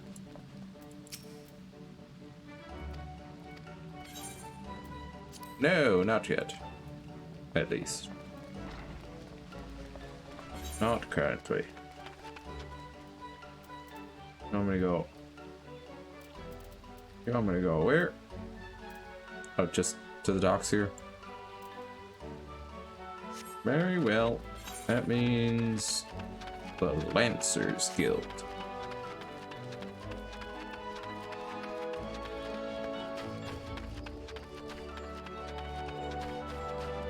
Ethernet shard, take me to the Lancers Guild.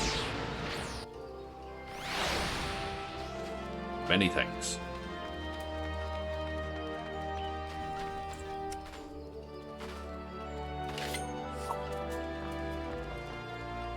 Hello, Kuplo Cop. So, how will you do it, Kupo? Oh, he told you about that.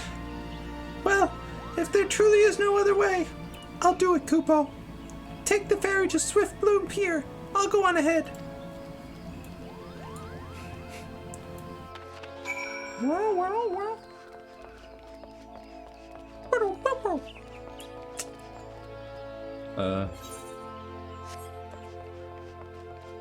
The ferryman's over here.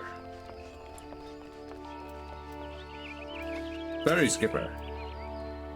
I seek passage to Sweet Bloom Pier. I happen to be heading across to the lake to Sweet Bloom Pier in the East Shroud. Yes, take me.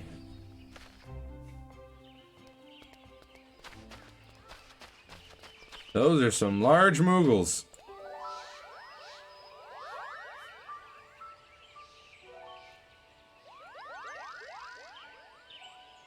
Don't you dare lie to me, Kupo! I know what you're planning and I won't allow it!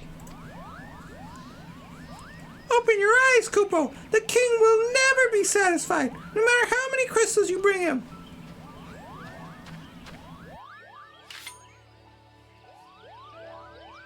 We offered you a choice, and this is how you repay us? By consorting with this Hur? Imperials, Gridanians, Sils, you're no different from the rest of them! Actually, you're worse, Kupo! Traitor to his kinsmoogles! He plots treason against the crown! Enough, Kuplo Cop. Enough. Kuplo Cop will answer for his crimes soon enough. As will all who defy the will of good King Mogul Mog the 12th. May he reign forevermore, Kupo!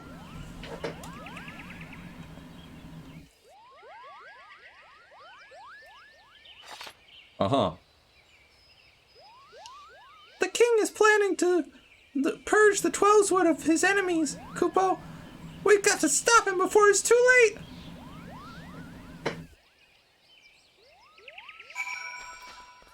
Hey, Kuplo Cop. The entrance to Thornmarsh is deep within the bramble patch.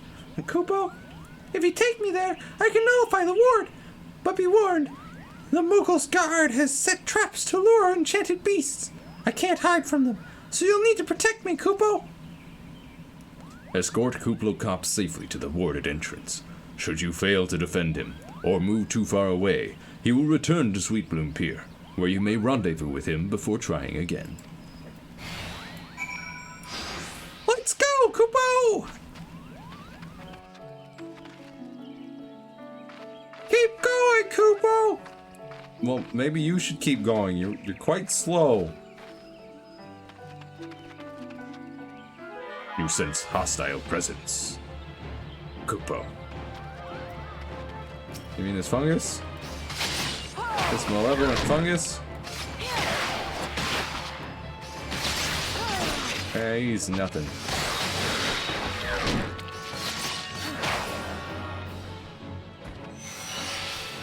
Keep going, Kupo!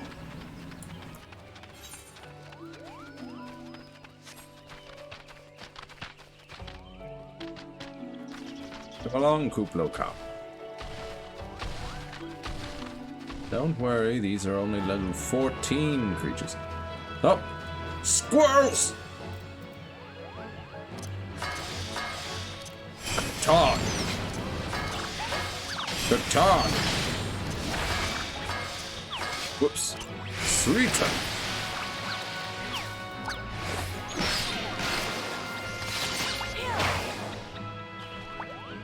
I will keep you safe. Keep going, Kupo! A Galago!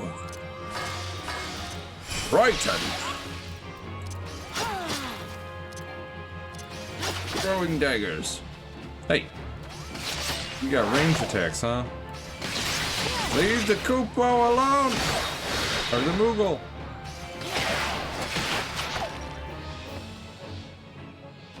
Keep going, Kupo!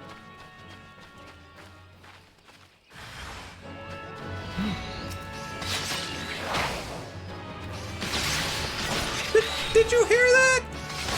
Yeah, it's right here in front of you, Moogle. Kuplo Cop. Stop it!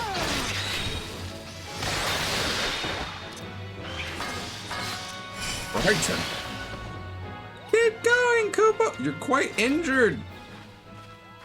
Oh no, you appear to be healing. Okay, never mind then.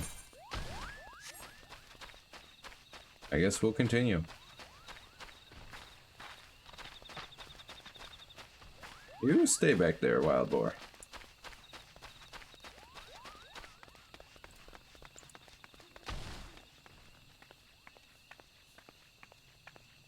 Come on, Kuplo Cop.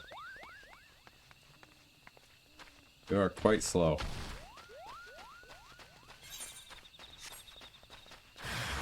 A hostile presence, Koopo. Aha! You think you can sneak up behind me, do you?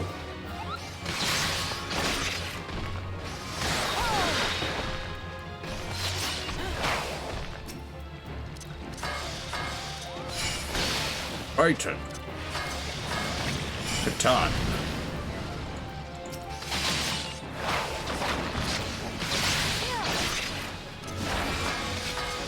Brighton!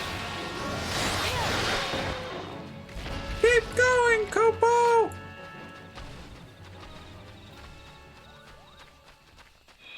Don't worry, Kuplo Cop.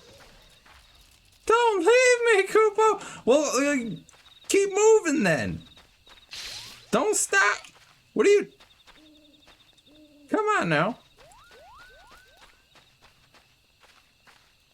So slow. We're here, Kupo! I don't see any more beasts, do you? Are you ready to face the king, Kupo? Then step closer to the ward. Raise your hand and focus, like when you attune to an aetheryte, Kupo. I'll open the way for you. Okay.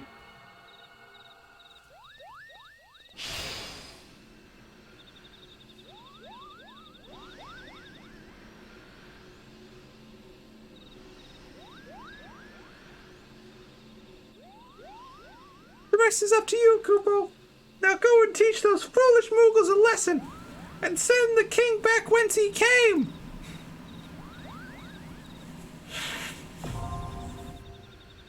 Forward march. Hard. Now accessible. Oh boy. Specifically hard? Specifically hard. Oh boy. 1 to 8 players. Level 50, level will be synced upon entry. Average item level 54. Explorer mode unavailable. What is that even? Role and item level restrictions are lifted for parties meeting minimum size requirements.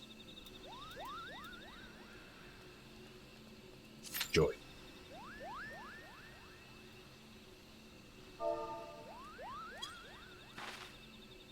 They'll sit.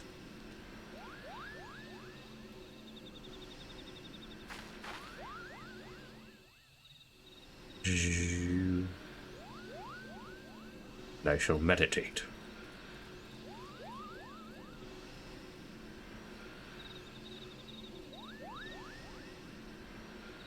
What is a Moogle?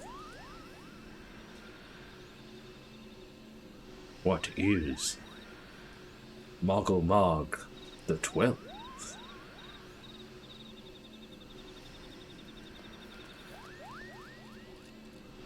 Have the Mughals been tempered by Mogulmog the 12th?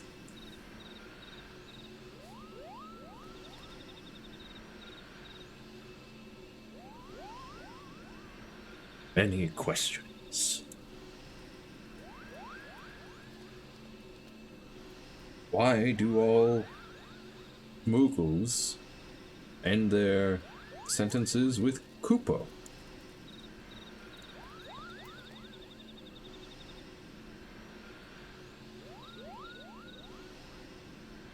Why is my buffalo calf so cute?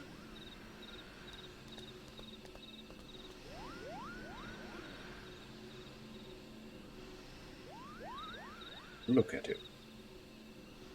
Adorable.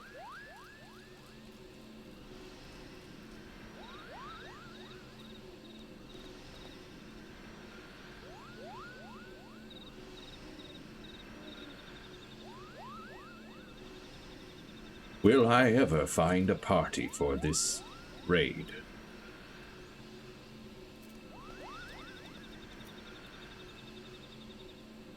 How difficult will the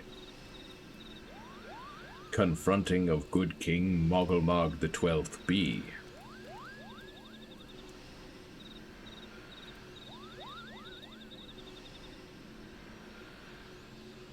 Have I truly started Heavensward, or is this just content between the end of ARR and Heavensward?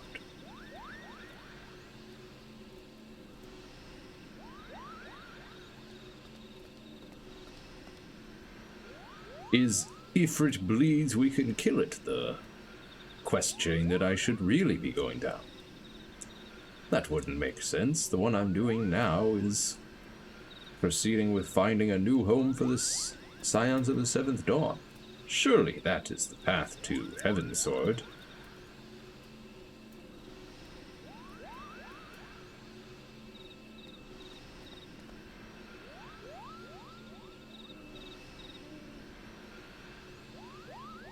Many questions and very few answers.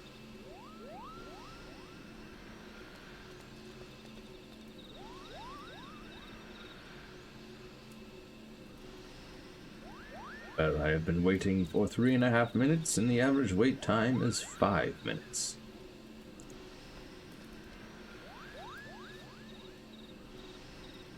Would have been any second now, or many minutes from now.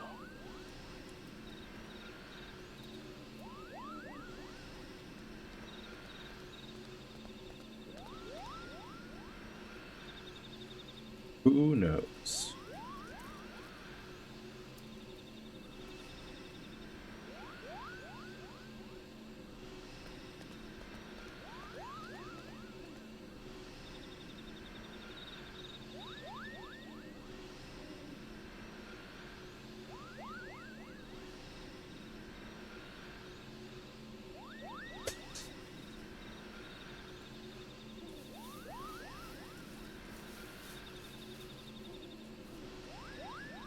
While I wait, I am going to munch on some Chips Ahoy. Chewy brownie filled Chips Ahoy.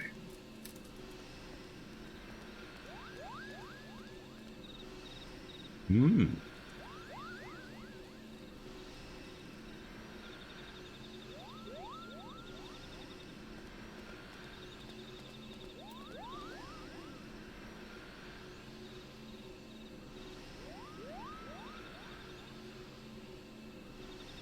They are sweet, yet have a salty exterior.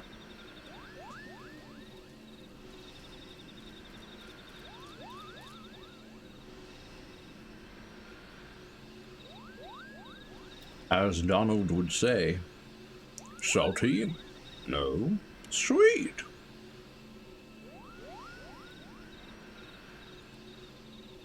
Oh, excuse me. Or like,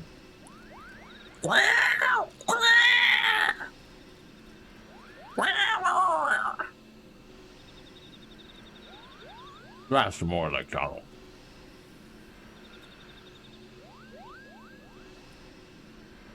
Also, that was terrible. I cannot do a Donald voice at all.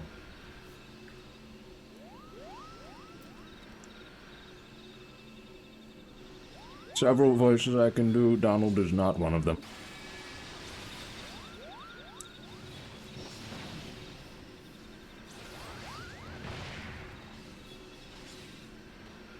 Of the 93 parties currently recruiting, all match your search conditions.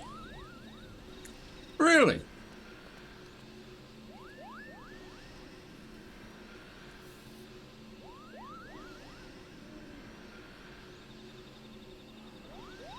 You're saying that there are 93 parties currently recruiting for Thorn March.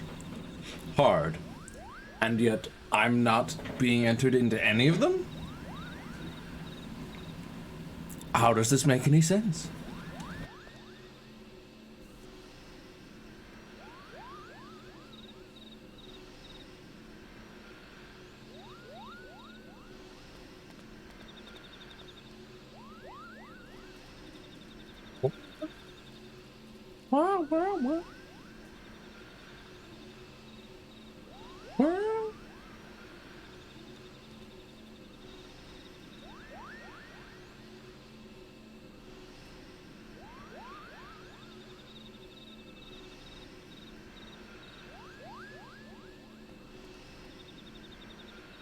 I'm still only halfway to level 52.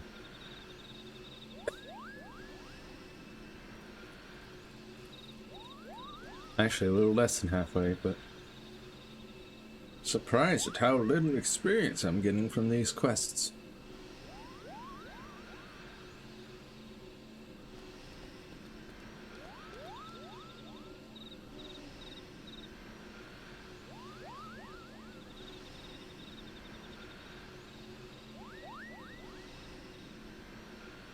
Wow, wow, wow.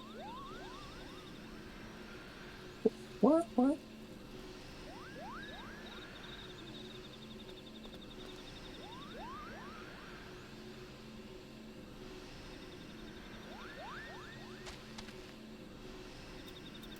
Now look, Roland McCallan, the heart of the party. Have you just gotten out, or are you going to go in? No, he's definitely just gotten out.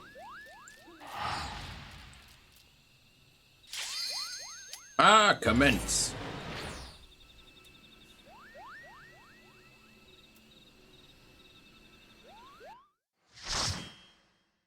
Light party.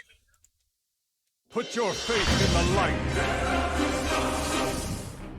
Rule party.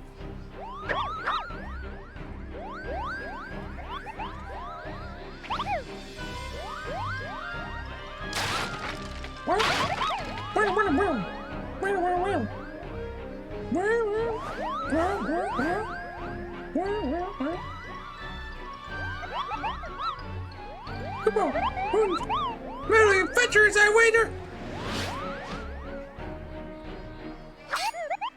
Metal Guard! To arms! Defend the king! Kabow!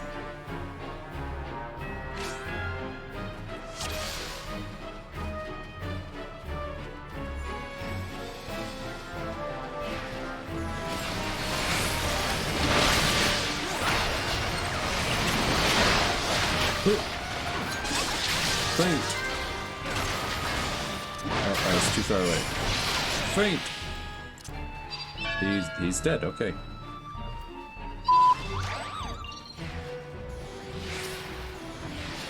Hello, you. I will faint.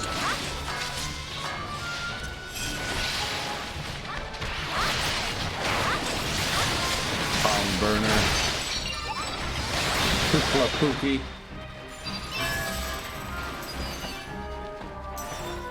Okay.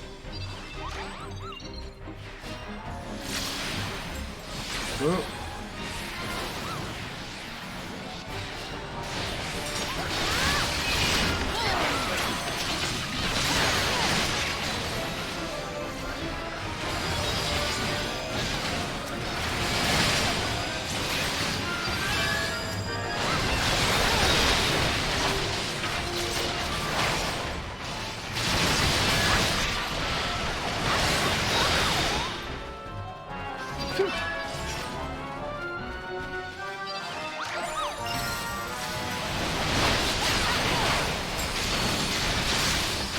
assume this is gonna get much harder. So far, not been much of a challenge. Oh.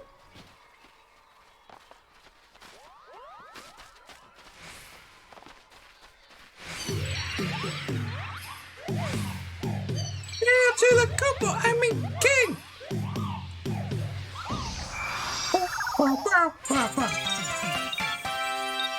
The Mogul King! Good King Mogulmog the 12th. You shall suffer for your transgressions against my subjects. Oh my goodness.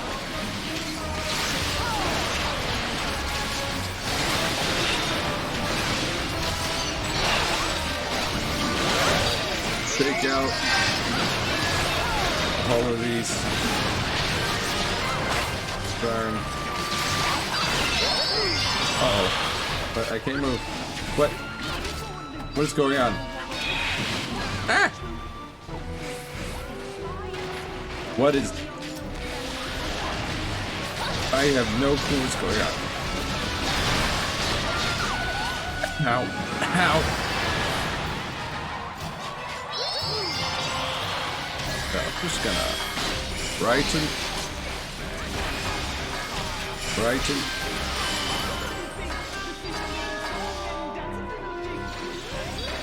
And Dalton over here, I guess. Ow. This is... What?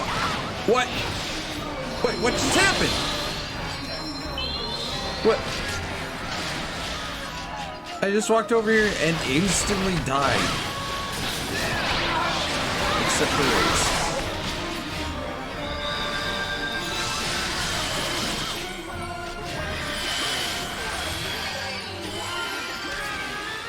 Oh, don't hit that.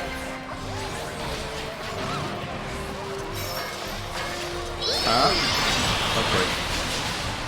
I will stay over here then. I am sorry.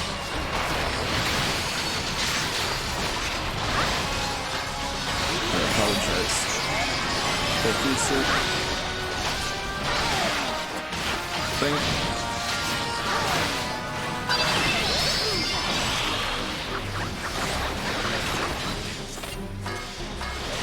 Brighton. Roton.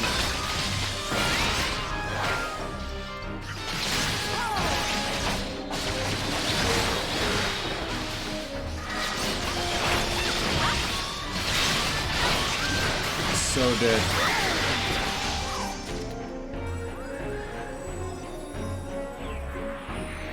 Elegant tombstones of poetics. Cast your lot.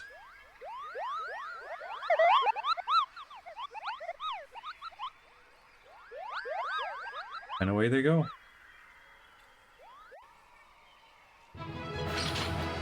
Ba, ba, ba, ba, ba. Read.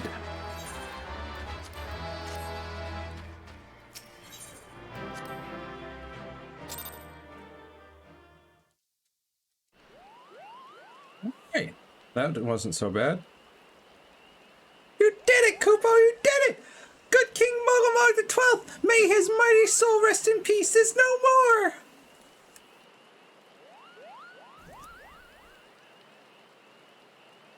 I shudder to think what might have happened had you not stopped the Muggles Guard when you did.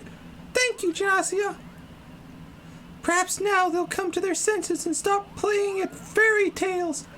Rest assured that the chieftain will have choice words for them too. You should go and tell Puknipak that the king is no more, Kupo. She's with Ryo at Camp Tranquil and can relay the news to the chieftain.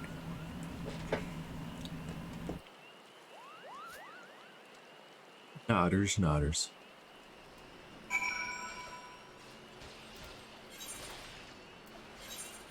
Camp Tranquil, eh? I shall go there at once.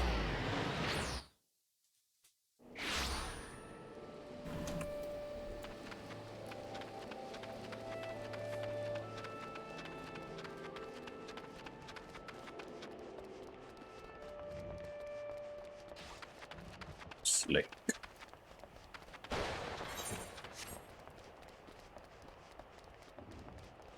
Hello, Pukni Pack.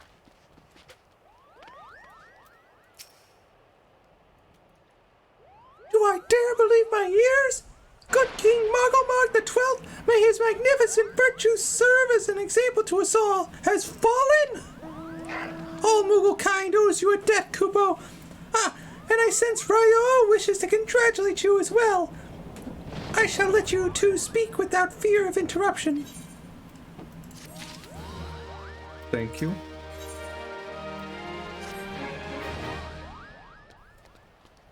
Your bravery in service to the Twelveswood and her Moogles shall not be forgotten, Ginasia. My sister will doubtless wish to hear the tale of this great victory from the mouth of the woman responsible. Pray return to the Lotus Strand and treat her to a full account of the day's events, while the details are yet fresh in your mind. Why even send me here if I'm just gonna go right back over somewhere else?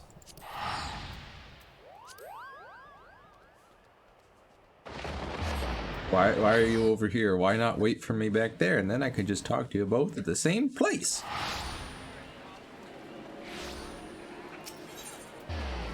Anything that Conjurers Guild. Let's go.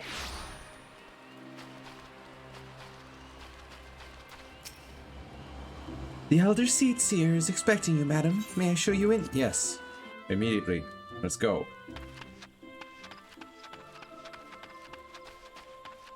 Chop, chop.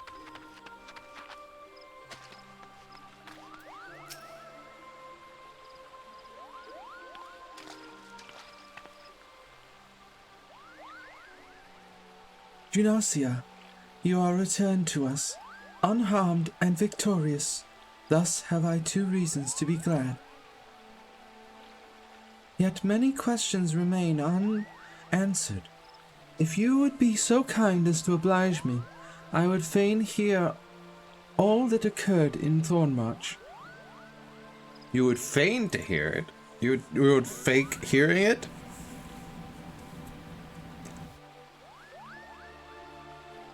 Then it is as we feared.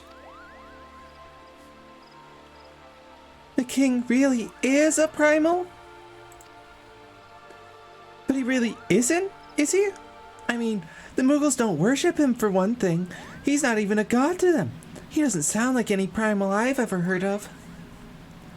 Then mayhap the fault lies within the definition. The fact remains that, though a combination of the power contained in crystals and the force of their collective faith, through a combination of the power contained in the crystals and the force of their collective faith, the Moogles called forth a being that by rights should not exist. Moreover, when slain, said being left no corpse, the aether which comprised him instead being scattered to the four winds. According to the accepted definition, he may not be a primal, but the mode of his manifestation was in every respect the same. Which means... Asians. This whole business reeks of their handiwork. Kupo, they said it was a masked man who had taught them how years ago, but Gridania has no shortage of masked men, and I never thought to question. Confound it all! How many more will they ensnare with their tainted gifts? Too many, I fear. So long as there are paragons to stir the embers, fools to build the pyre and crystals to feed the flames, ever and again shall we suffer primal visitation, a somber thought, but a salutary one.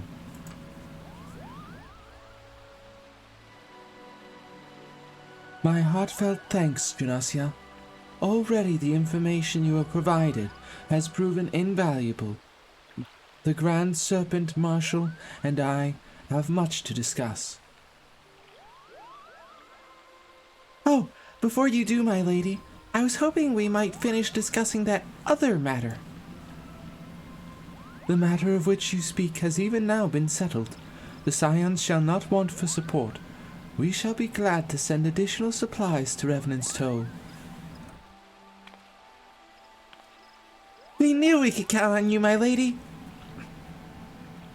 While Ida and I remain to discuss the particulars of our arrangement with the Elder Seeds here, mayhap you could return to the Waking Sands and apprise the antecedent of all that has transpired. Nodders. Nodders.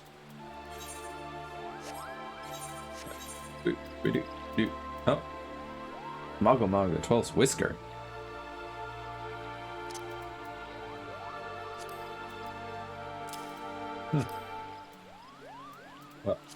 To the Waking Sands of Vesper Bay.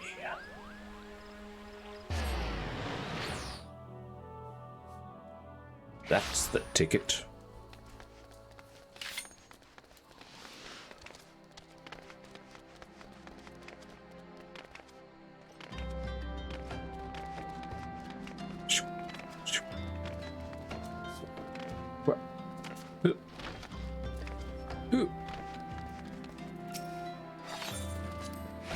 Through the Waking Sands.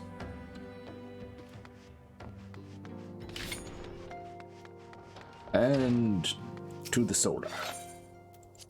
The solar.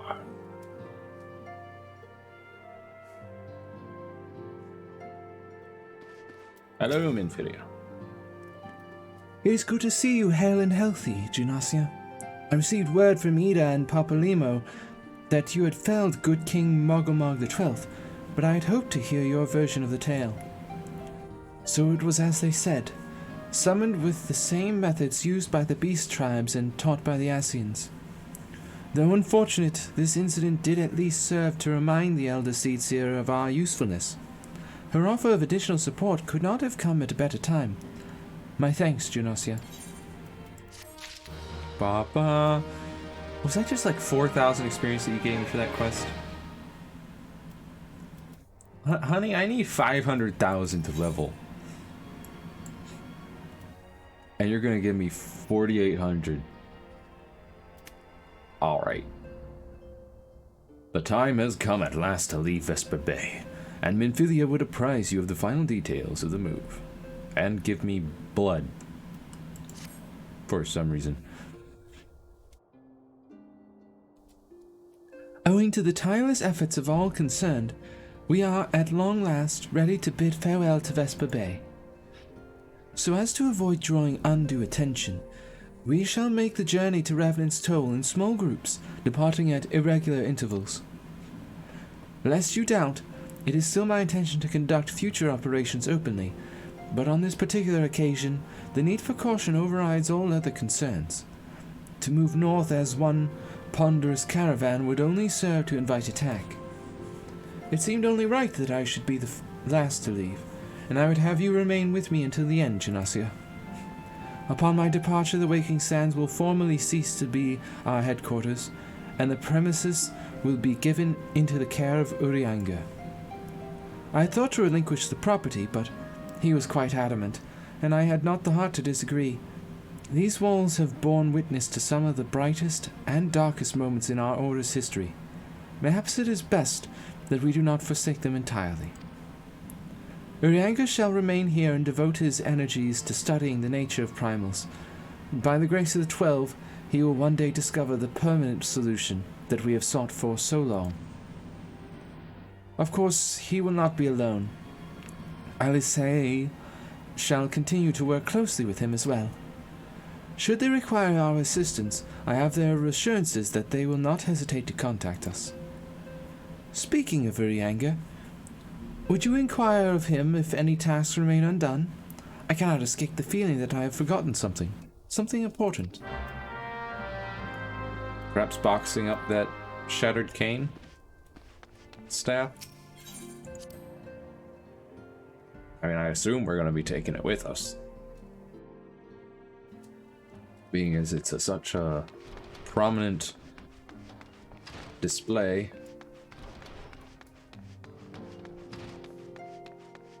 Urianga. Thou art ever welcome, Genosia, but I require no assistance. Pray take thy leave unburdened by concern for my well-being. Verily, thy countenance bespeaks a desire to quit this place without further delay. Mayhap thou thinkest this chapter of our tale concluded, that these halls should rightly be consigned to the annals of history. In man's eagerness to seize the future, how readily he doth set down the past. Full many a proud pioneer hath bravely stridden into the great unknown, only to find there the banner of his ancestor faded by the aeons, and still man glorieth in his discoveries. 'Tis through his pride that wisdom doth ever give way to ignorance, while they who lurk in shadow remain hidden, lost no sooner than they are found. What? Why are you bowing? Be not offended, Genosia. Thy conduct hath ever been beyond reproach. Despite thy surpassing strength, and all thy many victories, thou hast never been so convinced of thine own greatness as to imagine thyself above the failings of thy forebears. Mayhaps it is the echo which hath opened thine eyes to the lessons of history. Would that the same could be said of...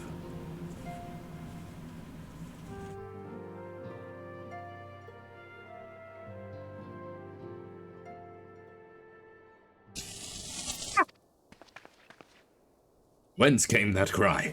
Lesola, 12 forfend, the antecedent. Matters.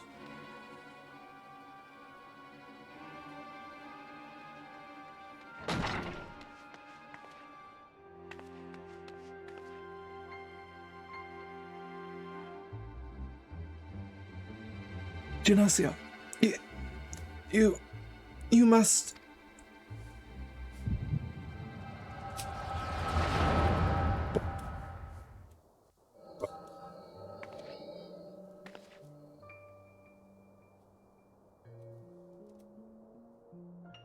What could have possibly transpired?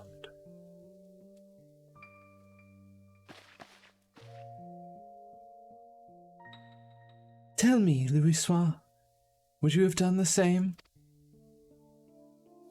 Louis Levelure was a remarkable man, wise beyond mortal measure. Would that I had met him prior to his passing.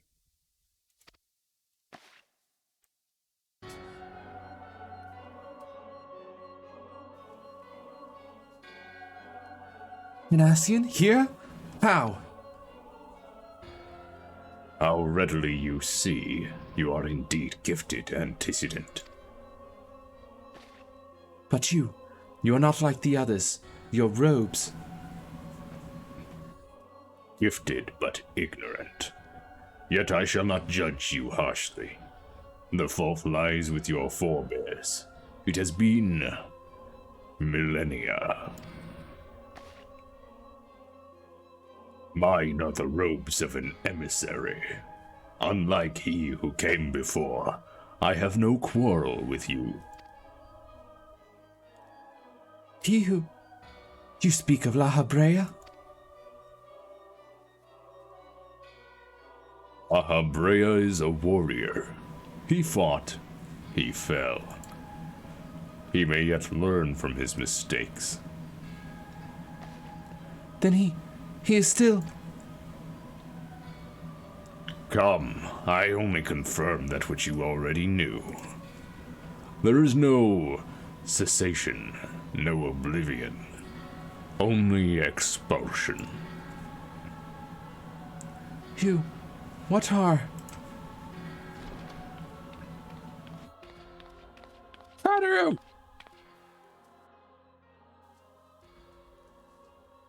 We're ready when you are, my lady. If there's nothing else. Is something the matter? Bum bum bum. I feel the same way. After everything that's happened here, it feels strange to leave. but I'm sure we'll soon get used to Revenant's toll. Well, I'll let you say your goodbyes. Take as long as you like, my lady. We shall depart whenever you're ready.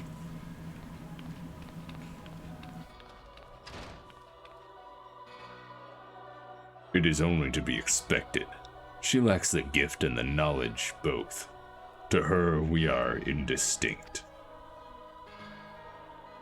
I do not understand. Shadowless, fleshless, formless.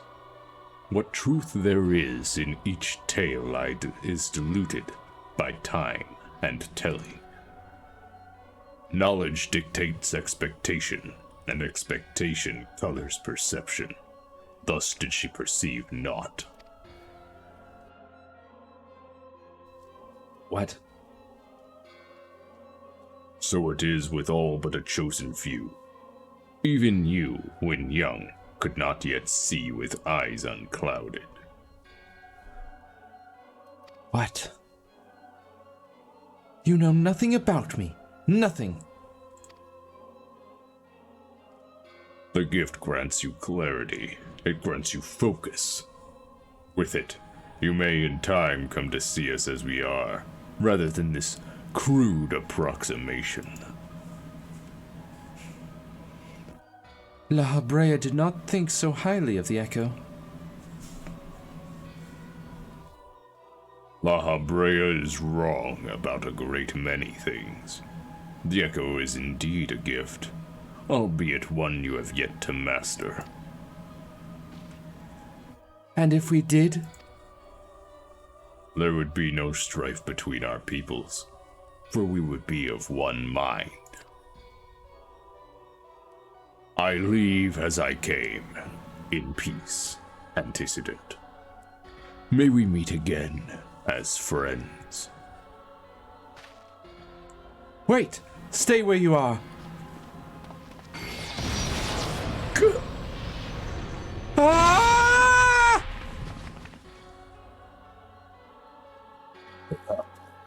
Delicate. 'Tis a mercy she shields her children from his grace with such resolve. Was it also by her hand that you survived the ardor, I wonder?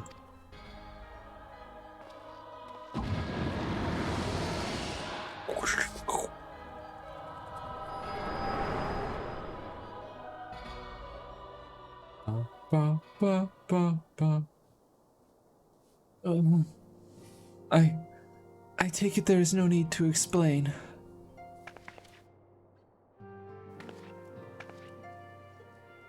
Echo. What a wonderful, crazy gift, huh? Never know when it's gonna kick in. Save your concern. He did me no lasting harm. Whatever his intention was, it was not to kill.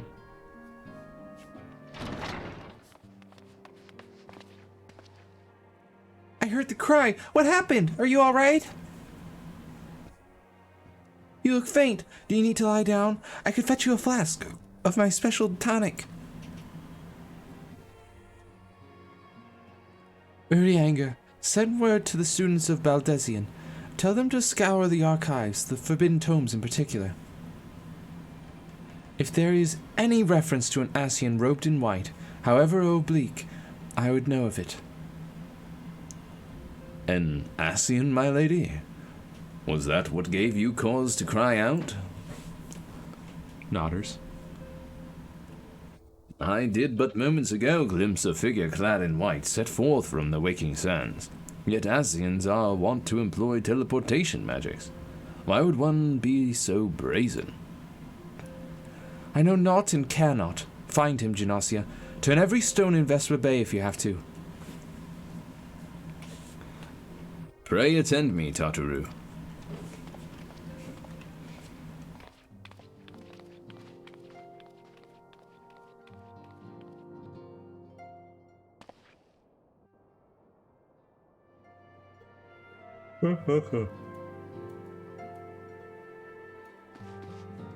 Search for the white robe, Ascian. Leave the solar and the waking sands, and out to Vesper Bay.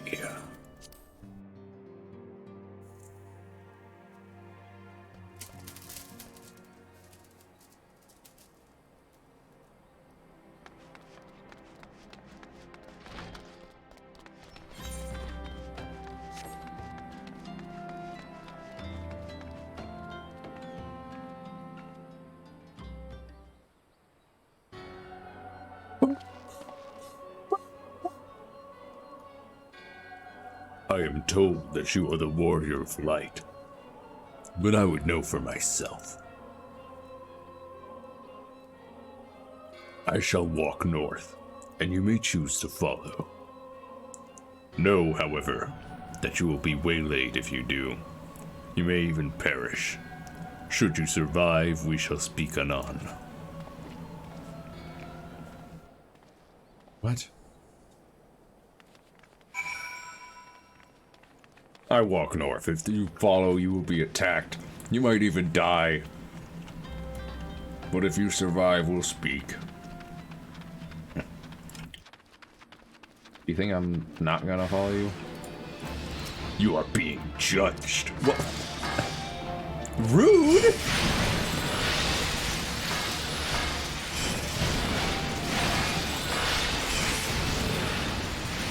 Look at that. These brutish imps got nothing on me. You should have sent stronger foes. Follow the white-robed Asty. Complete.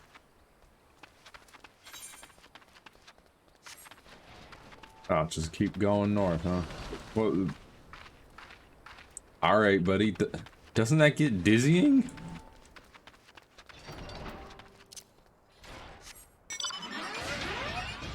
Meanwhile, I have Magitech armor. You are being judged. A gruesome gargoyle. Brighton. Brighton.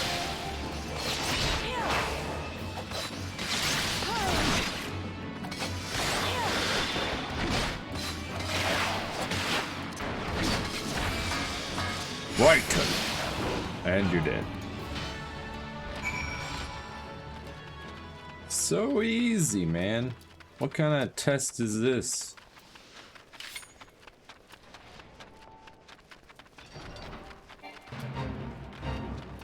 You are 6 or more levels above. Yeah, very much.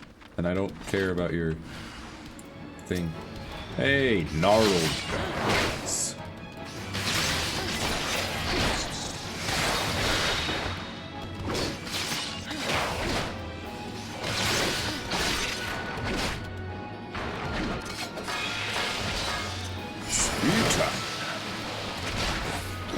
Trick attack.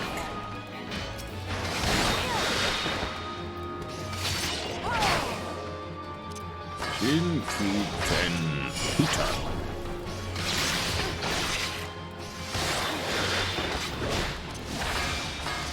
Brighton.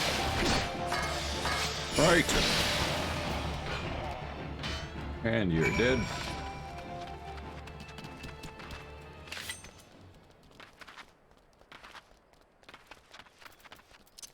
Magic armor. To me. We fly. What we got now? You are being judged. Ascend conjurers, eh? And what, pray tell, doth thou conjure? Your own doom?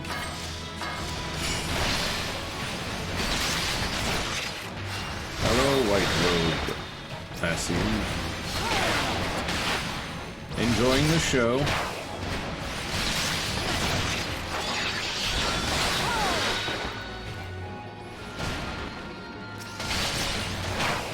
Bloodbath.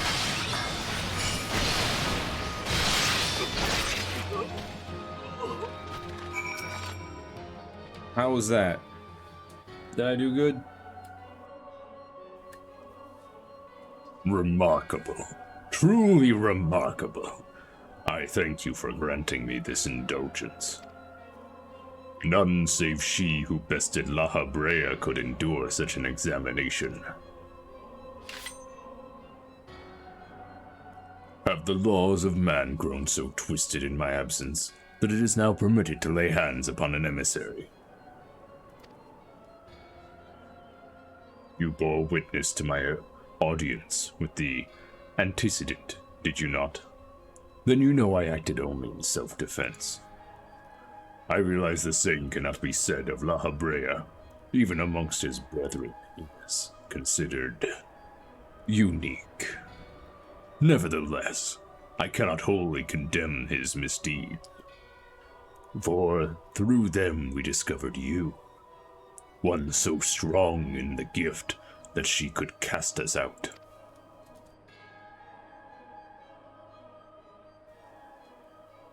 Your mother favors you still. That much is plain.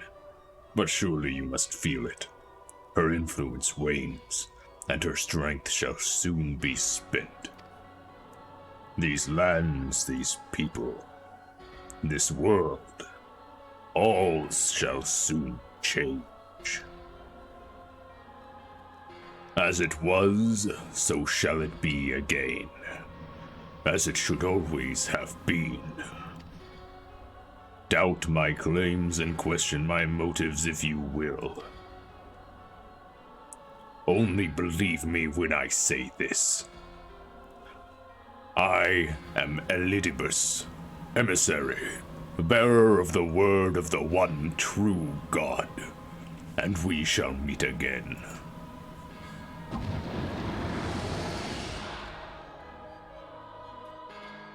Uh-huh.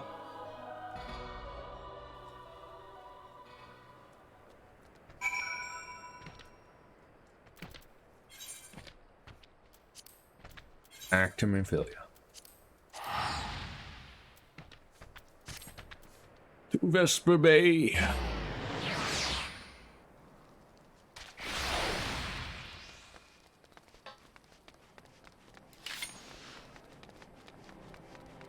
Hello, sword game.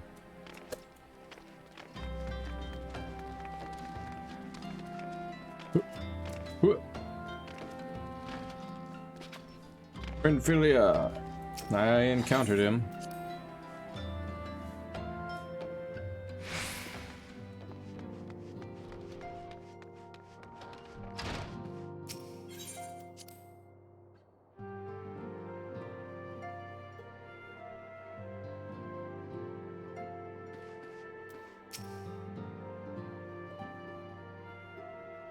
Thank the gods you've returned, Gymnasia. After you left, I began to worry that I might have sent you to your doom.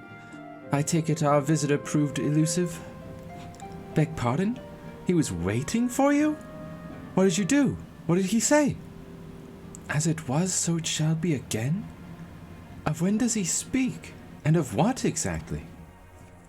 The words of this Elidibus portend much, but reveal nothing, save perhaps a measure of disdain for La Habrea. I had hoped for answers, but it seems I shall have to be content with a wealth of additional questions.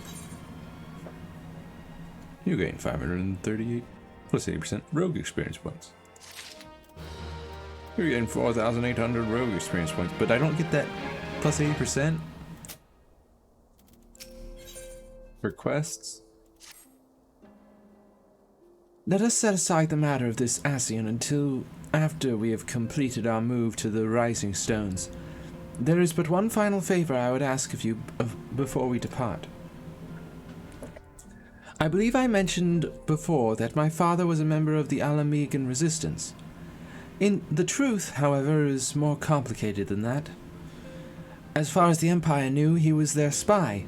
He maintained the deception for nigh on half a decade, furnishing the Resistance with vital Imperial secrets, while feeding his paymasters subtly conceived misinformation. When he died some 15 years ago, my father left behind his journal, which I have closely guarded ever since. It contains every shred of information he and his agents could steal on what they believe to be the single greatest threat to Eorzea, the Primals. Its wisdom has guided me through the years, though there is much within I still do not understand. It is my hope that Urianga will fare better. Tell him to treat it with care. It is all I have left to my father.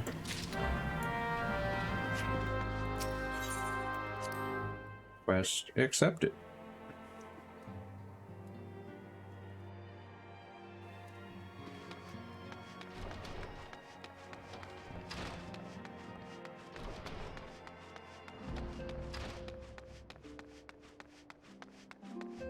Hello, Ryanga. I thought thee departed. To what end dost thou linger? A book. Journal, to be precise. The father's final bequest, the daughter's lifelong labor. It is no small thing to surrender such a cherished memento. Well can I imagine the antecedent's pain. Upon mine honor, I swear to spare no effort in the study of these materials, lest my lady's sacrifice be in vain.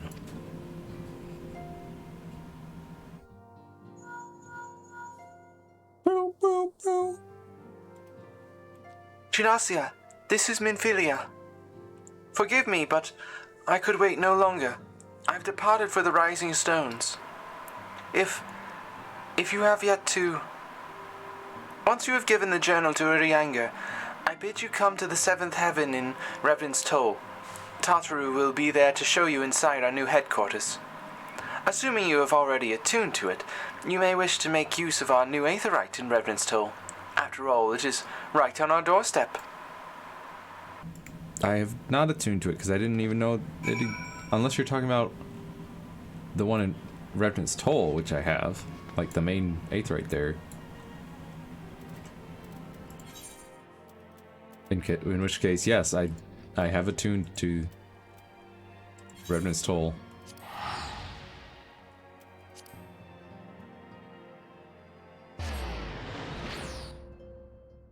Not exactly new. Hey, Tataru.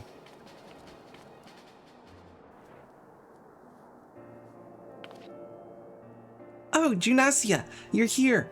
Good, good. We were all wondering when you'd showed up. As I was just telling your restive receptionist here, I'm pleased to inform you that all the documents have been prepared and all signatures signed. The Rising Stones is officially yours. I've never heard the word restive used before. Splendid. From this day forward, I will spare no effort in seeing that it is as welcoming and comfortable as a home for us as the Waking Sands ever was. That said, this is all somewhat intimidating, is it not? So many unfamiliar places and unfamiliar faces.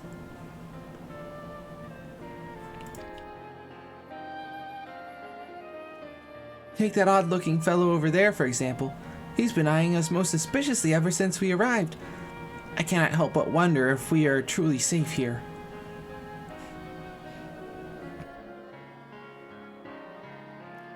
Wait, He's been eyeing us ever since we arrived. Tataru, how can you see his eyes? He's wearing a mask, Tataru. How do you know he's eyeing us? What? Ah, that man. I can't say I've spoken to him myself, but rumor has it he's come to hunt for ancient treasures in the Crystal Tower. You've seen the structure I speak of, no? It'd be hard to miss. That massive pillar of shining crystal that looms high over the land just to the southeast of here. If the tales are to be believed, it's a remnant of some ancient civilization. The details remain a mystery, and that's no doubt why it's drawn adventurers and scholars from all over looking to unearth its secrets. The man over there is no exception, and if my instincts are true, he knows more than most. If you're curious about the tower yourself, you could do worse than to talk to him and see what he knows. Why, If I weren't otherwise occupied with my duties here, I'd have half a mind to join you. I mean, just look at it. I can scarce begin to imagine what wonders lie inside. Nodders. Why, that's wonderful to hear. Rest assured that this receptionist will work just as hard to see that our efforts do not skip a beat despite the relocation. And with that, Gymnasia, I do believe it's time you officially announced your presence to everyone inside. The antecedent and the others will surely be overjoyed to see you. Step, step, step, step.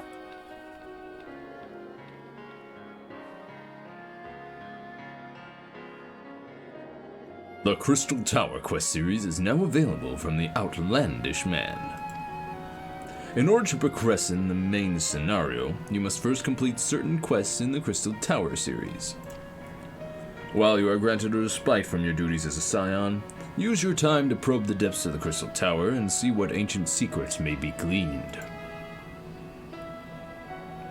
So I've got to do 2 quest series. Very well. Actually, first, I want to see if I can, like...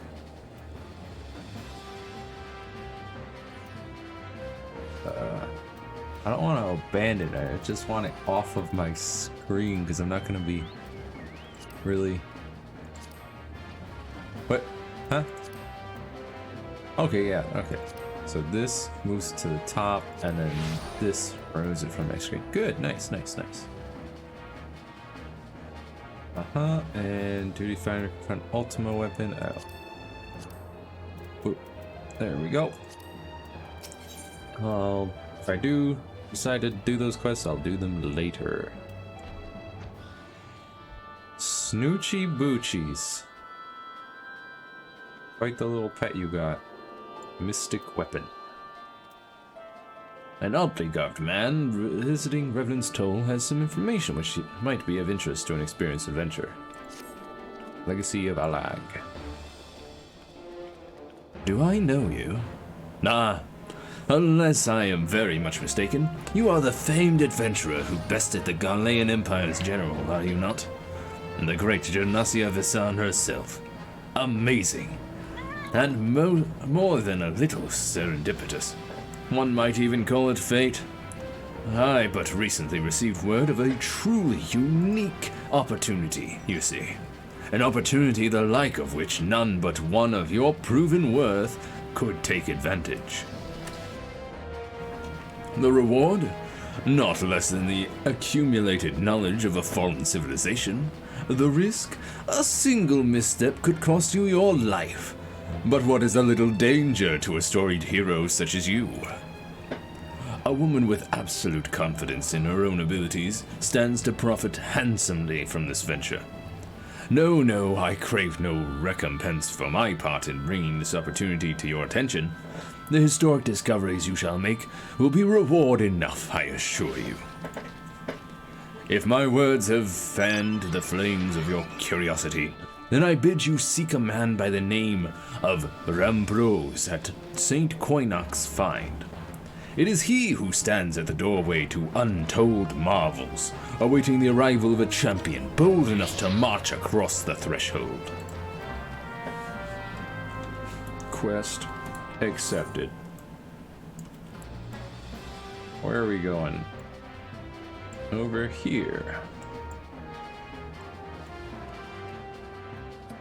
Alright. Wish there was like an Ethernet that I could teleport to. Since this is apparently a quest chain that I must do.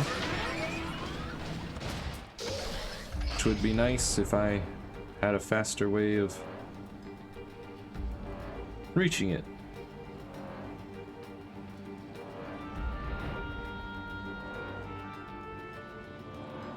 Wait. Oh, wait. I saw that and I was like, wait, I'm going away from the quest? No, that's the Minfilia one.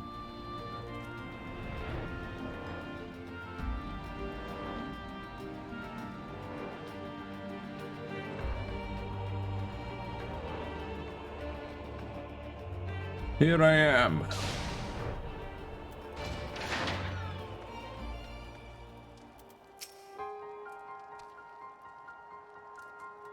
Hello, good sir. Why, if it isn't Janasia Visan herself. I was not expecting such a celebrated guest. To what do I owe the honor of this visit? You were directed here, you say? By a man clad in foreign garb. Well, the opportunity he spoke of must surely refer to our latest anthropogeographical endeavor. Anthropogeographical endeavor. Quite how he came to know of it is another matter. All knowledge of this project was supposed to be restricted to my organization. But that is something for me to ponder in private. You are here now, and your services will, I am certain, prove invaluable. I must warn you, however, that the venture we have in mind is no simple excavation.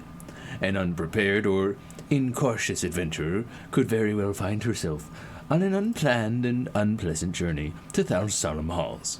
Knowing this, do you still wish to lend us your cooperation? Nodders. I rather thought you would say that. Your courage is scarcely a secret. Now the first. Ignacio, I thought it was you. Said who? Oh. What brings you to St. Coinox? Don't tell me. The Alliance has sent you on another realm-shaking, history-making mission to lay low an apparently insuperable foe, yes? No? I see you two are already acquainted. That is well. Master Garland, our intrepid hero here, caught wind of the forthcoming expedition and has kindly pledged to assist us. She has she? Has she? Glad to have you aboard, Janasia. You don't have the faintest idea what you've volunteered for, do you? Very well. Let us begin at the beginning.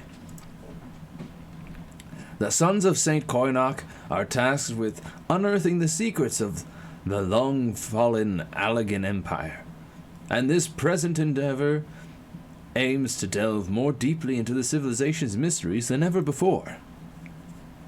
Ah, but I know that look. In the event that you feel ill-equipped to contribute much on the subject of Allegan archaeology, I invite you to recall your encounter with the Ultima weapon. That mechanical monstrosity represented a feat of engineering far beyond aught Garlemald can presently achieve. Nero Toll Scava simply awoke it. I mention this by way of a reminder that you have had what one might term extensive first-hand experience with a notable Allegan relic. In short, you're practically an archaeologist. There's a lot of studying that goes into being an archaeologist, Sid. Now to the core of the matter. Here in Mordona, there stands an entire Allegan structure, which we have yet to investigate. I speak, of course, of the Crystal Tower. After witnessing the destructive capabilities of the Ultima weapon, and the lesser moon Dalamud before it, it seems wise to treat any remnants from that era with the utmost caution. They must be analyzed, monitored, and, above all, kept from falling into the wrong hands. To put it plain, I have no wish to see another megalomaniacal legatus wield one of those weapons. It was this thought which first moved me to contact the Sons and propose that the tower be explored.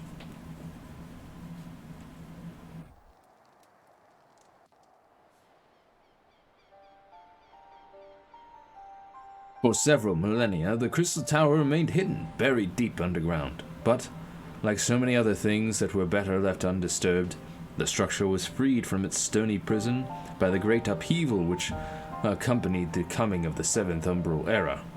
It now stands revealed in all its splendor, a gleaming spear of crystal, pointed at the bosom of the heavens.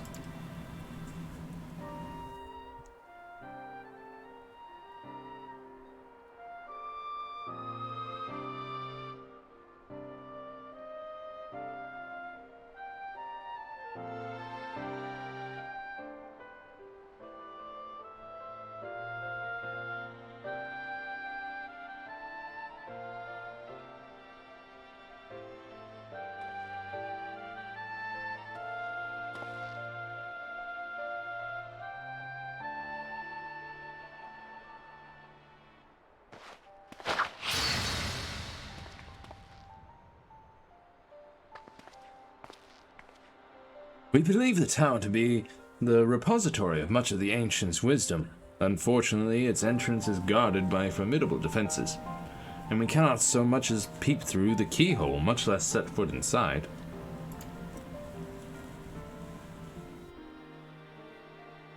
These defenses take the form of statues, carved into the likeness of giant swordsmen. The 8 sentinels, as the sons are wont to call them, is the first barrier we must overcome.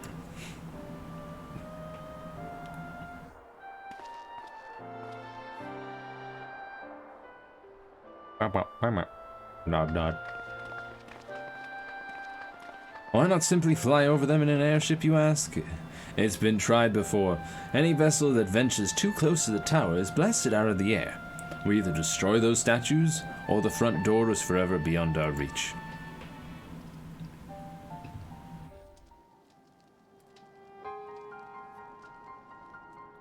Hum, hum, hum.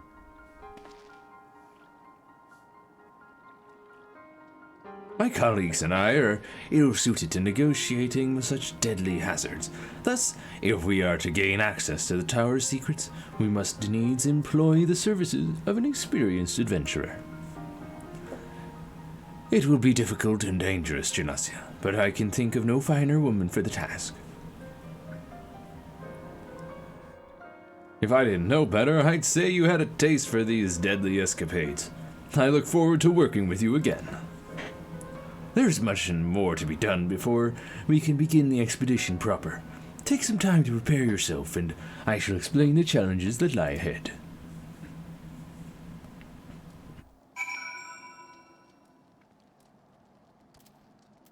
Indeed. Our first objective is to reach the entrance to the Crystal Tower. As I previously mentioned, however, that will prove no easy task. The entrance is guarded by powerful defense mechanisms, each utilizing one of the 4 elements of fire, water, wind, or earth. Anyone attempting to simply stroll past these unsleeping sentinels invites swift obliteration. Fire, water, wind, or earth. Based on Master Garland's analysis, however, we are reasonably certain that the attacks of these lethal contraptions can be reflected using a crystal of the corresponding element.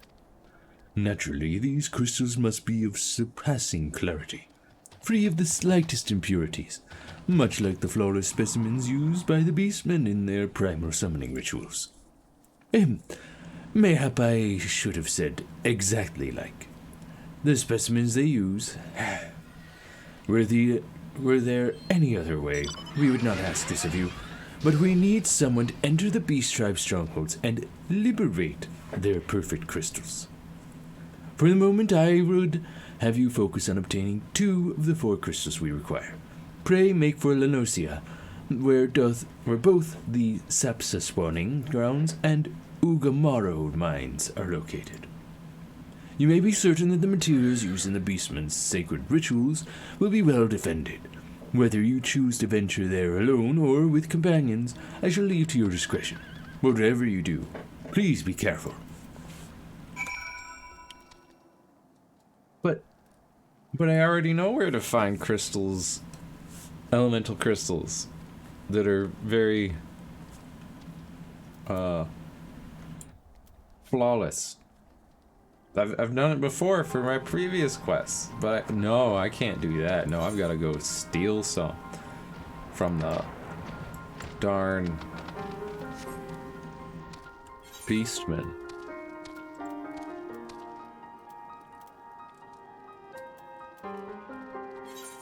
Well, I will travel to Camp Overlook, but it is time to end this session. And we shall continue this legacy of Alug next time.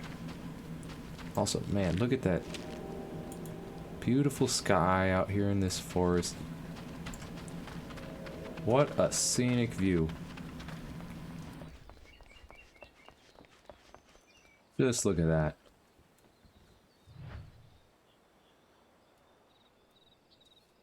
Actually, is there a keybind for, like, does that show consistently? No. Cycle through UI now. Toggle UI display modes. Scroll lock. Scroll lock? Wait, what is scroll lock? Oh. There. Look at that. Beautiful as the sun sets. Yes, that will be it for today. I will be back on Monday for Kenna, Bridge of Spirits. And then next Wednesday we shall continue. What I assume I'm in Heavensward now and not like some in-between quests, maybe? I don't know. But in any case, we shall continue FF14 next week. But I will see you next mission.